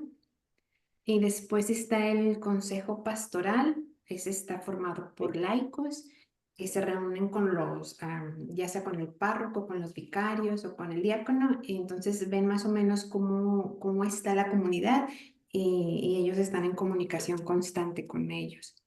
Está el consejo económico que también está formado por laicos, que es más el área como administrativa. Y en algunas parroquias están las religiosas, a veces sí, a veces no. sí. Y ya por último, pues están los laicos, que somos todos nosotros y que a veces formamos grupos, ministerios, apostolados y todo lo demás. Ujú. Muy bien. En lo que usted está mencionando, miren, es exactamente lo mismo. Hay una organización, pero todo va, por ejemplo, están los laicos y consagrados en este nivel, que son ustedes. Los diáconos permanentes, que son ayudan a los presbíteros.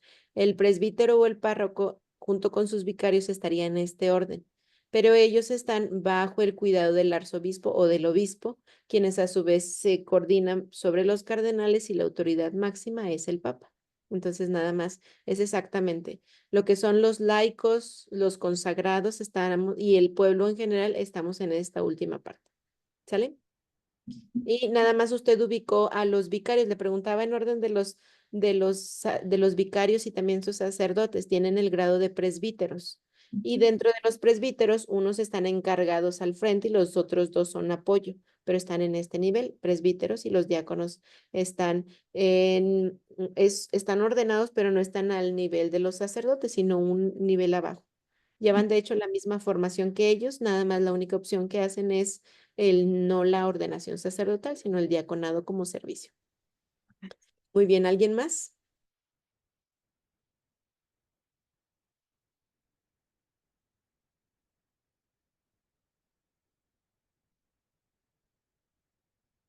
No, no, no. Y yo solo puse al sacerdote porque sinceramente es que pues hace muchos años que no voy a la iglesia donde me bautizaron.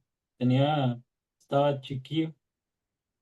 Ujú. Entonces, pero lo que recuerdo en la iglesia católica, o las veces que llegué a ir, pues es que está el sacerdote y luego están los personas que tienen ¿cómo se llaman? Las escrituras. Ok. ¿Ellos qué vienen siendo, maestra? ¿Mande? ¿Ellos qué vienen siendo los que leen las Ah, escrituras? mire, voy a compartir nuevamente. Todos los servidores o sea, todos los de liturgia, los catequistas, todos los que forman parte de la comunidad, estamos acá, aparte, abajo, o sea, los que movemos la iglesia, los laicos y los consagrados. Los Ah, ya. diáconos del diaconado hacia arriba pueden ejercer los sacramentos. Por ejemplo, el diácono puede bautizar, puede casar, pero no puede confesar. Esto está limitado a los presbíteros.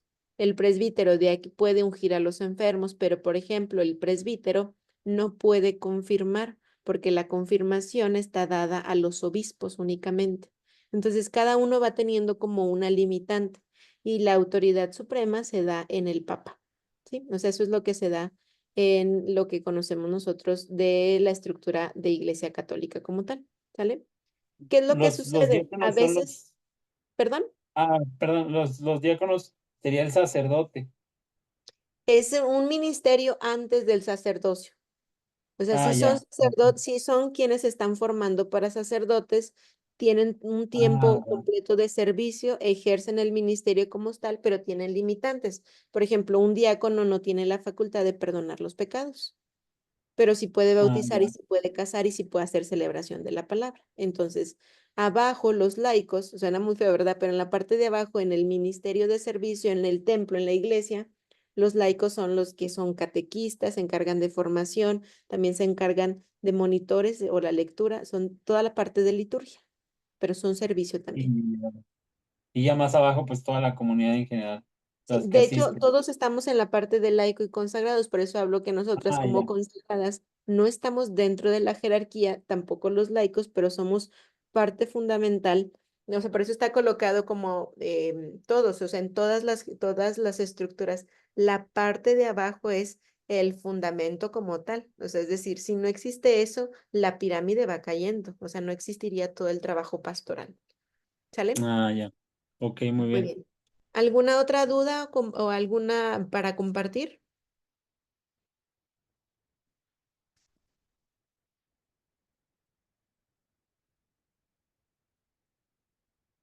La siguiente actividad va a ser a través, déjenme, no, para que lo podamos leer.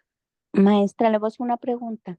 Sí, claro, dígame Maruca, Sí, ¿verdad? en las congregaciones de ustedes de puras mujeres, ¿cómo están organizados? Ah, muy bien, mire. ¿También le van al Papa o no?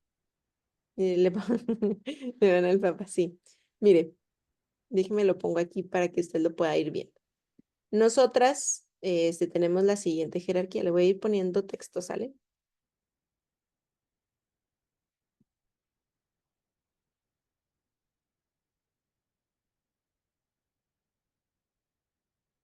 Mire, por ejemplo, nosotras tenemos, somos todas las religiosas.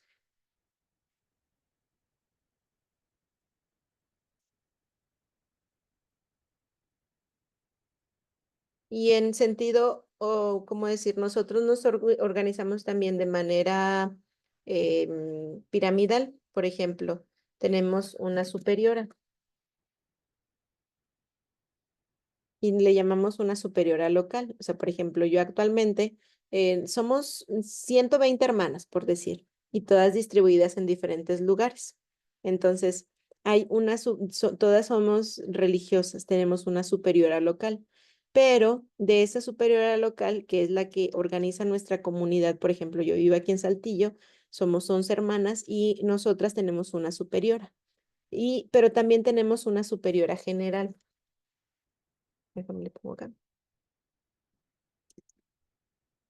Y esa superiora general se organiza con las superioras locales y establecen las líneas de acción. Ahora, de aquí nosotras, como no lo puedo decir como un privilegio, porque pues realmente no es un privilegio, no estamos, hay como dos clases de religión, bueno, hay muchas, es un proceso muy grande. Hay las que estamos de derecho pontificio o de derecho diocesano. Por ejemplo, las de derecho diocesano, su inmediato, después de la superiora general, su inmediato autoridad sería el obispo de la diócesis en la que se encuentren. Por ejemplo, si hoy estamos aquí en Saltillo, pero mañana estamos en Monterrey, el obispo de Saltillo ahorita sería nuestra autoridad inmediata. Pero si nos vamos a Monterrey, el obispo de Monterrey sería nuestra autoridad inmediata. ¿Me explico en eso? Esas son las de derecho diocesano, pero hay Sí. otras que son de derecho pontificio, o sea, es decir, que las congregaciones están reconocidas desde Roma, de modo que nosotros nos pasamos la autoridad, o sea, no porque lo hagamos, sino no estamos sujetas a los obispos o a los cardenales, sino en determinado momento directamente hasta el Papa. ¿Me explico? Y esas son de más nivel. No, solamente somos como, por ejemplo, las de obispos y arzobispos son las comunidades que están siendo fundadas apenas, o sea, están de como nivel local. Cuando se logra que ya son aprobadas las congregaciones y que se establece que es un carisma del Espíritu, se manda toda la papelería a Roma y en Roma y en Roma se acreditan y en Roma nos dan como la libertad de acción. Por eso nuestra autoridad inmediata después de la superiora general es el Papa. ¿Sí? Pero no es cuestión de mayor nivel, sino llega un cierto momento en el que cumplimos cierta cantidad de hermanas o de elementos, se establece una norma, se establecen constituciones, reglas y todo, e incluso que haya casas y apostolados, y ahora sí ya nos convertimos en derecho pontificio. ¿Sí? Sí, gracias. Bueno, y entonces nosotros lo que buscamos es la configuración con Jesucristo. Entonces, por eso las autoridades inmediatas no son, pero estamos ubicadas como consagradas entre el grupo de laicos. ¿Sí? Voy a ponerles, por favor, miren, quiero que me recuperen este chat, en el chat, un documento. ¿Sí? ¿Lo tienen? Nada más cópienlo, por favor. Y se los voy a poner también en el chat. ¿Dónde están?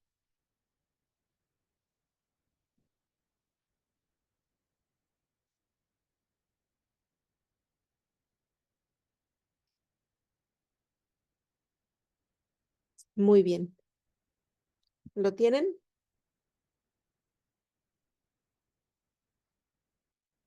Les va a aparecer un documento en PDF. Si alguien tiene dificultad, me puede decir para descargarlo y mandarlo. ¿Sale?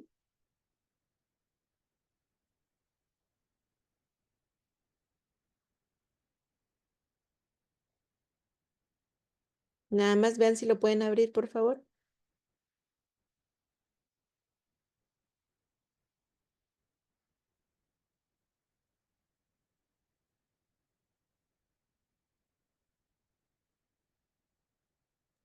No, maestra, no lo pude abrir.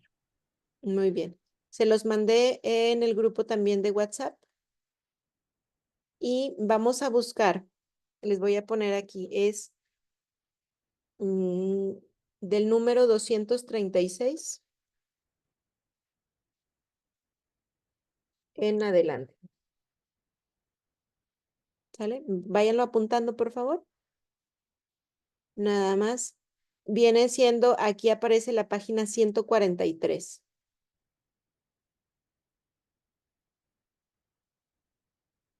Y les voy a compartir para que lo puedan ir viendo.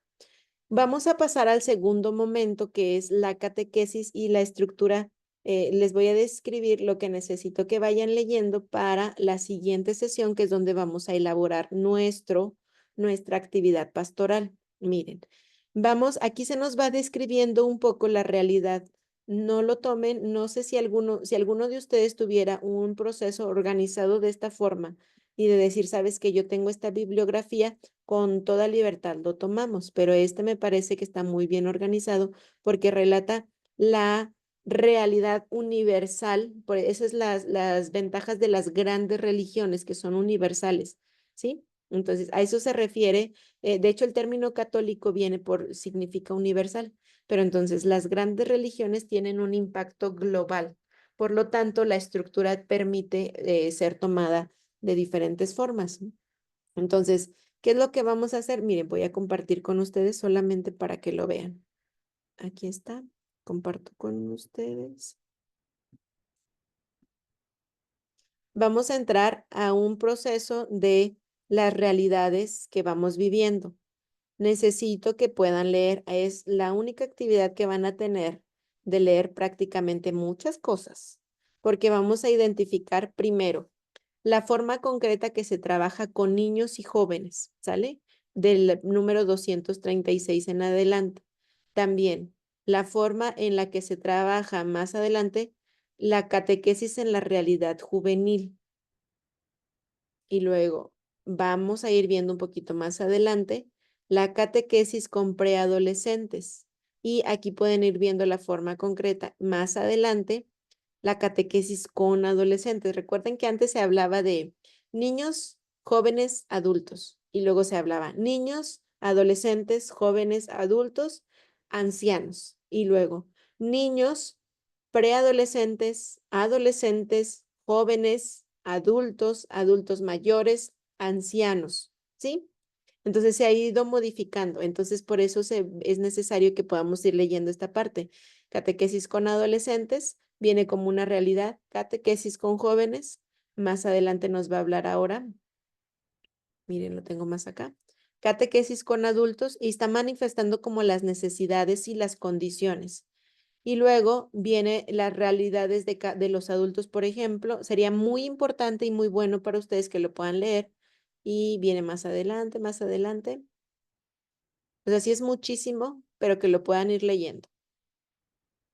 Catequesis con ancianos. Antes se hablaba de adultos, pero no se hablaba de adultos mayores o catequesis con ancianos. Catequesis con personas o sea, son las características de las catequesis, personas con discapacidad. Lo voy pasando muy rápido. Catequesis con migrantes. Y luego más abajo, con emigrantes, ustedes pueden ir eligiendo. Con personas de situación de vulnerabilidad o de exclusión social. Catequesis en la cárcel. Y esa es la que tenemos, ¿sale? ¿Por qué les presento esto? Porque es una forma organizada que relata una realidad y vamos a sacar una prioridad pastoral. ¿Sobre qué te gustaría o sobre de lo que tú observas a tu alrededor? ¿Cuál es el espacio que tienes que está como más vulnerable? Por ejemplo, creo que era Rodolfo en la sesión anterior hablaba platicábamos un poquito, Rodolfo o Jonathan, no recuerdo exactamente cuál de los dos, pero hablábamos sobre el proceso de evangelización y decíamos, estamos entendiendo que a lo mejor la evangelización no se está dando como tal y por eso no estamos llegando a gran cantidad de personas. Bueno, la prioridad pastoral que vamos a sacar en adelante es a partir de lo que tú puedas leer. ¿Sabes qué? puede decir Rodolfo, en nuestra comunidad, o puede decir Jonathan o incluso Mario, Maruca también podrían decir, todos los que están aquí, ¿sabes qué? Creo que a la iglesia a la que yo asisto o incluso la comunidad que yo estoy viendo, veo muy deficiente la catequesis para niños. O sabes que últimamente a nuestra comunidad está llegando migrantes. O sabe que hay situaciones de muchos niños con discapacidad o personas con discapacidad. O hay muchos adultos que están siendo abandonados. Me explico en la prioridad pastoral, ¿qué área te gustaría trabajar? ¿Para qué? Una vez que tú establezcas qué área te gustaría, la siguiente sesión vamos a trabajar sobre esa área. Por ejemplo, quiero yo trabajar con jóvenes. ¿Cuál es la realidad de los jóvenes? ¿Cuál es la realidad concreta que ellos están viviendo? ¿Qué es lo que quiero proporcionar? Y también qué actividades o acciones podemos realizar. ¿Me explico en esto? ¿Hay alguna duda al respecto? Pero es dependiendo de lo que yo vea en donde yo me reúno. Exactamente. Sí, sí, sí. Por ejemplo, Jonathan, usted puede Por- decir, en mi comunidad tenemos 25 niños. Y de esos Ujú. 25 niños, sabes que no los estamos atendiendo o vienen, pero se me aburren en el templo, en la capilla, en la iglesia y no tengo catequistas. Bueno, ¿cuál sería el proyecto que usted podría implementar? Lo mismo puede ser, hay iglesias que no hay jóvenes porque no hay quien los promueva. O hay personas que dicen, ¿sabes qué? No estoy atendiendo a los adultos mayores de mi comunidad. O hay personas en mi comunidad que llegaron de muchas comunidades, son muchos migrantes. ¿Me explico? Va a brotar de la realidad de cada uno o de lo que ustedes sientan que dice, ¿sabes qué? Me ha llamado mucho la atención, por ejemplo, el empoderamiento de la mujer. No tengo en mi comunidad un espacio o un círculo de oración que sea para concretamente las mujeres. O algo que ya exista que tú digas, esto puede manejarse de esta forma. A mí me toca esta última la tercera, estas sesiones, los primeros espacios para el proyecto que se va a elaborar y como la mirada pastoral. Ya tenemos todo el concepto. Ahora, pasar la segunda visión a la realidad. ¿Me explico? Ok, sí. ¿Dudas? Nos faltan 10 minutos. ¿Les parece? Si empezamos a ver como algunos indicios y ustedes me dicen, mire, me gustaría trabajar sobre esto, sobre esto, sobre esto. ¿Cómo ven? ¿Alguien ya tiene más o menos en la mirada, pensado? Pero Y lo, bueno, yo en lo personal, pero también tiene que ver la experiencia de uno y el material de trabajo, ¿no? mm, ¿sobre qué le gustaría, Jonathan? Por decir, si yo veo que en mi iglesia, por decir, faltan muchos jóvenes, o Ok, hay muy pocos, pero por lo mismo no se les está poniendo atención. atención. Este, Ok. pero, o sea, yo ahí viendo ahí, o sea, pues para atraer jóvenes, yo necesito pues tener a alguien, porque yo pienso que, por decir, pues tengo, no sé, tengo 44 años, Ujú. y cómo hacer el clic con un joven para atraerlo, o sea, es lo que, eh, porque sí, siempre he pensado en eso, pero si quisiera, o sea, sería buscar métodos o qué se hace en esos casos. Sí, es lo que vamos a trabajar de la siguiente sesión. Primero, ya tiene una realidad, eso es importante. Primero, yo le sugeriría que leyera lo desde catequesis infantil por lo siguiente. em, una comunidad que empieza primero, y lo hablo de manera general, una comunidad está viva cuando se atiende desde los niños, porque los niños van atrayendo a los papás o van atrayendo gente. Si ellos empiezan Sí. desde pequeños y que haya continuidad, por ejemplo, son niños hasta qué edad los atienden, pasa a preadolescentes que otro grupo tiene para ellos, o sea, que haya como continuidad.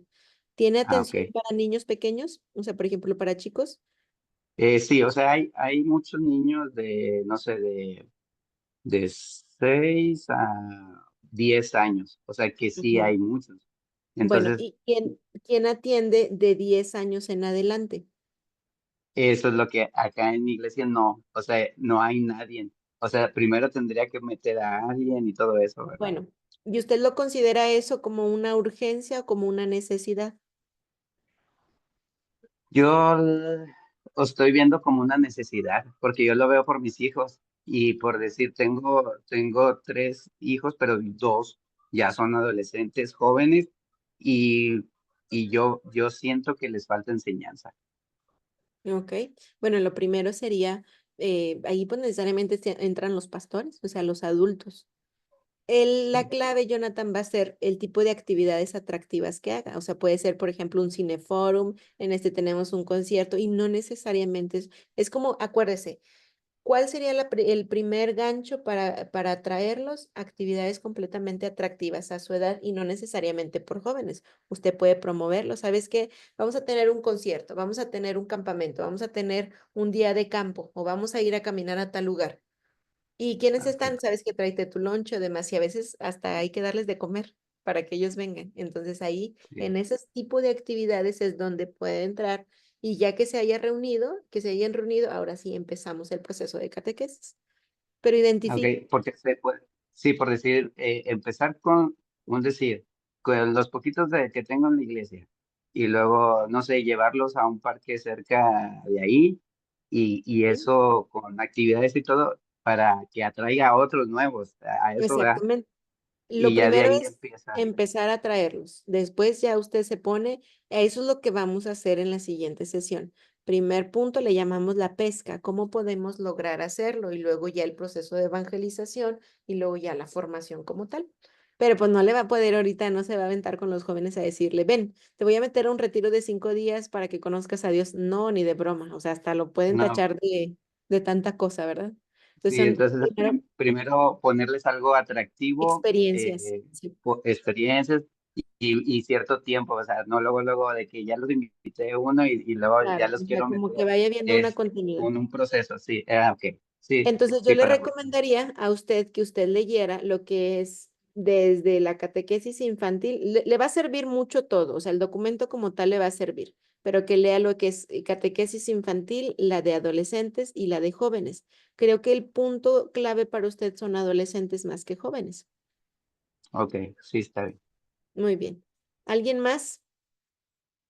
Si se fijaron, ahí venían migrantes, venían personas con discapacidad, venían también emigrantes, o sea, entre las mismas comunidades. ¿Hay algún área por la que se vayan inclinando?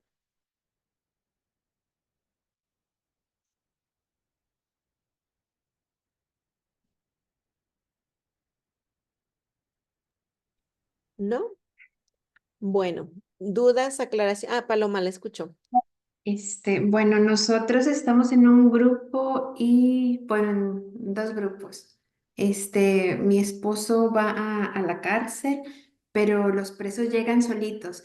Y como dice usted, porque es atractivo lo que se ofrece. Es aire acondicionado, comida, 3 comidas y pues un ambiente un poquito más seguro en esos 3 días. Y en el otro empezamos con promoción en enero. Normalmente yo trabajo con adultos, pero tenemos necesidad en los jóvenes porque por los adultos llega el punto en que pues estamos creciendo y Ujú. necesitamos sangre nueva. Entonces, necesitamos hacer una promoción más intensa para los adolescentes y jóvenes. Claro. Bueno, pues disiérnalo y díganle al Señor adiós. Ok. ¿Sobre qué te gustaría que yo trabajara? Sobre todo no puede ser, miren, es dos vertientes. El primero, que es mi obligación y qué es lo que vamos a hacer. Primero, ya vimos todos los fundamentos, vamos a ver ahora establecer una necesidad o una prioridad pastoral. Y luego, cómo establecer un proceso de actuación para contrarrestar esa necesidad. Pueden usarlo en dos vertientes, uno meramente como informativo, sé cómo hacerlo, o en el caso, por ejemplo, que me parece muy enriquecedor, Jonathan, que sabes que mira, yo lo puedo usar, lo podemos estar haciendo y ejecutarlo, no me va a tocar los frutos, ¿me explico? A mí me toca la parte teórica, te enseño cómo podemos hacerlo y cómo lo puedes aplicar solamente. Los frutos ya son en otro momento y si en algún momento más adelante hubiera alguna duda, de verdad siéntense con toda la confianza de poder decir, ¿sabe qué? Mire, implementé esto, no funcionó y estoy hablando a lo mejor probablemente a meses, ¿no? Porque los proyectos no son inmediatos. ¿Le escucho? No, es que me aparece como Moto 9, Moto G9, no sé quién sea, pero le escucho. Buenas noches, maestra. Mi Buenas nombre noches. es Héctor Jaramillo. Muy bien, buenas Sí, noches, Héctor. nada más que estoy desde otro lugar. No se preocupe, dígame. Sí, mire, me llama mucho la atención lo que comentó con respecto a una comunidad viva con los niños. Y yo ¿Sí? estaba pensando, soy maestro de universidad y desde una perspectiva económica, yo le voy a vender mi producto. No digo que mi religión sea un producto. Yo lo Claro. voy a vender, esto es una analogía, es al cliente que tenga la capacidad de podérmelo pagar, ¿sí? Ok. ¿Qué quiero decir esto, verdad? De tener los presupuestos, ¿sí? Ujú. Y en esta perspectiva, por ejemplo, yo como padre, sí, mi primer cliente, pues debe ser el núcleo de la familia, desde mi perspectiva, lo aclaro, Claro, claro. porque llega un momento en la adolescencia, como ahorita lo mencionaba Paloma, eh, que necesitamos guía, ¿sí? ¿Y quién va a jalar? Pues el padre o la madre. Nosotros mismos en nuestro crecimiento arrastramos a nuestros hijos, formamos, ¿sí? Ese sería para mí el punto de abordaje número uno, ¿verdad? La persona que está El adulto. de que puede que impacta más en los demás para poder atraer más yo a mis hijos pequeños, a mis adolescentes, a mis padres, a mí mismo. Yo creo que ese sería a mi mercado, puedo decir, mi mercado meta, ¿sí? Ok. El que pueda impactar en más personas.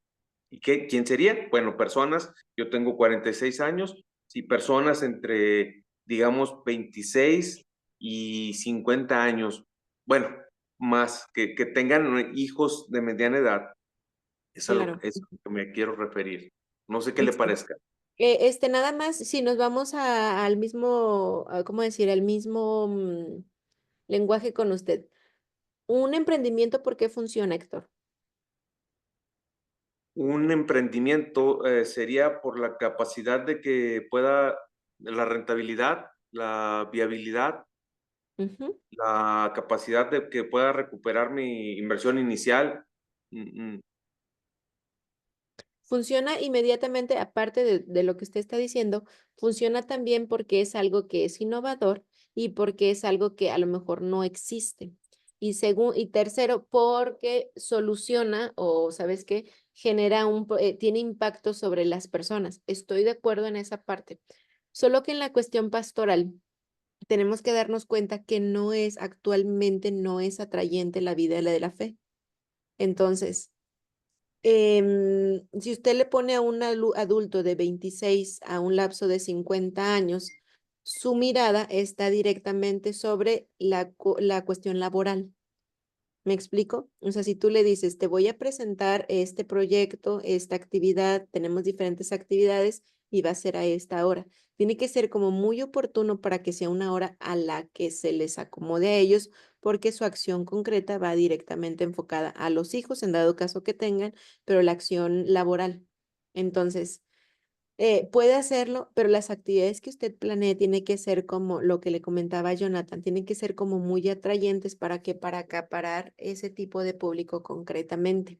Por eso se habla primero de necesidades pastorales, las áreas que no estén atendidas. Si usted dice, tengo un rubro de edad de adultos jóvenes entre 26 y 28 años o 26 y 35 años y me dice, son en su mayoría de padres de niños entre 5 y 7 años. Tienen este tipo de trabajos y yo quiero abordarlos, pero a lo mejor no tan amplio para que sea reducido el tipo de personas. O sea, estamos hablando de adultos jóvenes con responsabilidades. ¿Qué es lo que voy a hacer? Propiciarles en un horario concreto actividades en las cuales podamos incursionar en la realidad que están viviendo. Le digo por lo siguiente, tenemos que limitarlo al proceso de 26 a 50 años son realidades completamente diferentes que no van a converger en actividades concretas. Por eso es niños, adolescentes, jóvenes, adultos, y en la parte de, yo les recomendaría que leyeran porque viene el tipo de adultos concretamente y se podría distribuir. No sé si me explico. O sea, estoy de acuerdo en la postura que usted menciona. Tiene que ser un producto o la pastoral, si la vamos a manejar así, tiene que ser como muy atrayente. ¿Por qué funcionan? O sea, ¿por qué de pronto los grupos de oración funcionan? Porque se adaptan a una necesidad y porque es un área que no está siendo atendida. Por ejemplo, de manera general tenemos muy desatendido. Los niños están atendidos, los adolescentes y los jóvenes están atendidos, pero los adultos que terminaron de los grupos juveniles, que están recién casados y que están en proceso de estabilidad en cuestión de, ya mis hijos están en el kinder, en la primaria, bueno, necesitamos juntar esas comunidades. Porque luego se pasa fíjense, de manera general, se pasa a las catequesis con adultos mayores o gente de 40, 50 años que ya tiene otro tipo de estabilidad. Falta abordar ese grupo de papás jóvenes, profesionistas, jóvenes que también tienen otro tipo de necesidades. No sé si se me expliqué, Héctor. Sí, definitivamente. Desde el punto de vista mercadológico, a eso se le llama un cliente cautivo. Y Sí, usted sí. mencionó algo muy importante, que es la atención de necesidades. Y como seres humanos tenemos una necesidad fundamental, que es la de Sí, nuestro Padre Dios. sí, Entonces, es la inteligencia espiritual que les menciono. ok, bueno, Es como si le hablara agradezco. de un Sí, círculo de dígame. mercado o un círculo dorado. Usted identifique a quiénes son sus clientes potenciales. ¿Qué área del mercado o en esta casa, qué área de la pastoral no está siendo atendida que yo pueda generar como algo innovador específicamente? Yo insisto, solo limítenlo, no lo hagan tan amplio porque no van a convergir las realidades. Por ejemplo, de tal a tal, este tipo de personas con realidades similares para que Se- pudieran ser las actividades. ¿Sale? Sería una segmentación de mercado posteriormente, Exactamente, exactamente. brincaríamos a lo que sería un nicho de mercado. Sí, Muy bien, muchas gracias, le o sea, agradezco. utilizando esa palabra, pero la acción específicamente, mientras más específico a un grupo concreto, nos va a ayudar. Sobre todo, identifiquen edades, va a ser prioritario. Bueno, son las 10:06, terminamos. No sé si alguien tiene alguna duda.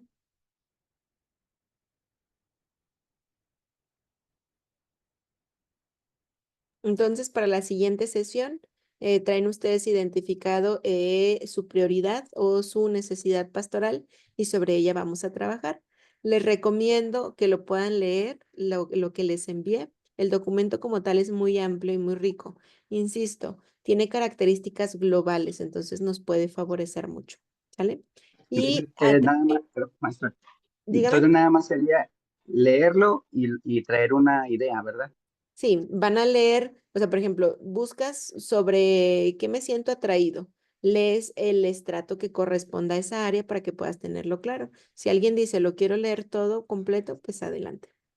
Y una de las cosas es que está actualizado. La última edición es del 2020, es de los documentos más actuales que tenemos en orden a la realidad global. ¿Sale? Entonces nos Ok, puede sí. servir mucho. Muchas gracias a todos, un placer. Nos vemos la próxima semana, primero Dios. Nos vemos. Bueno, Que pasen bonita Hasta noche. luego. Bonita buenas noche. noches.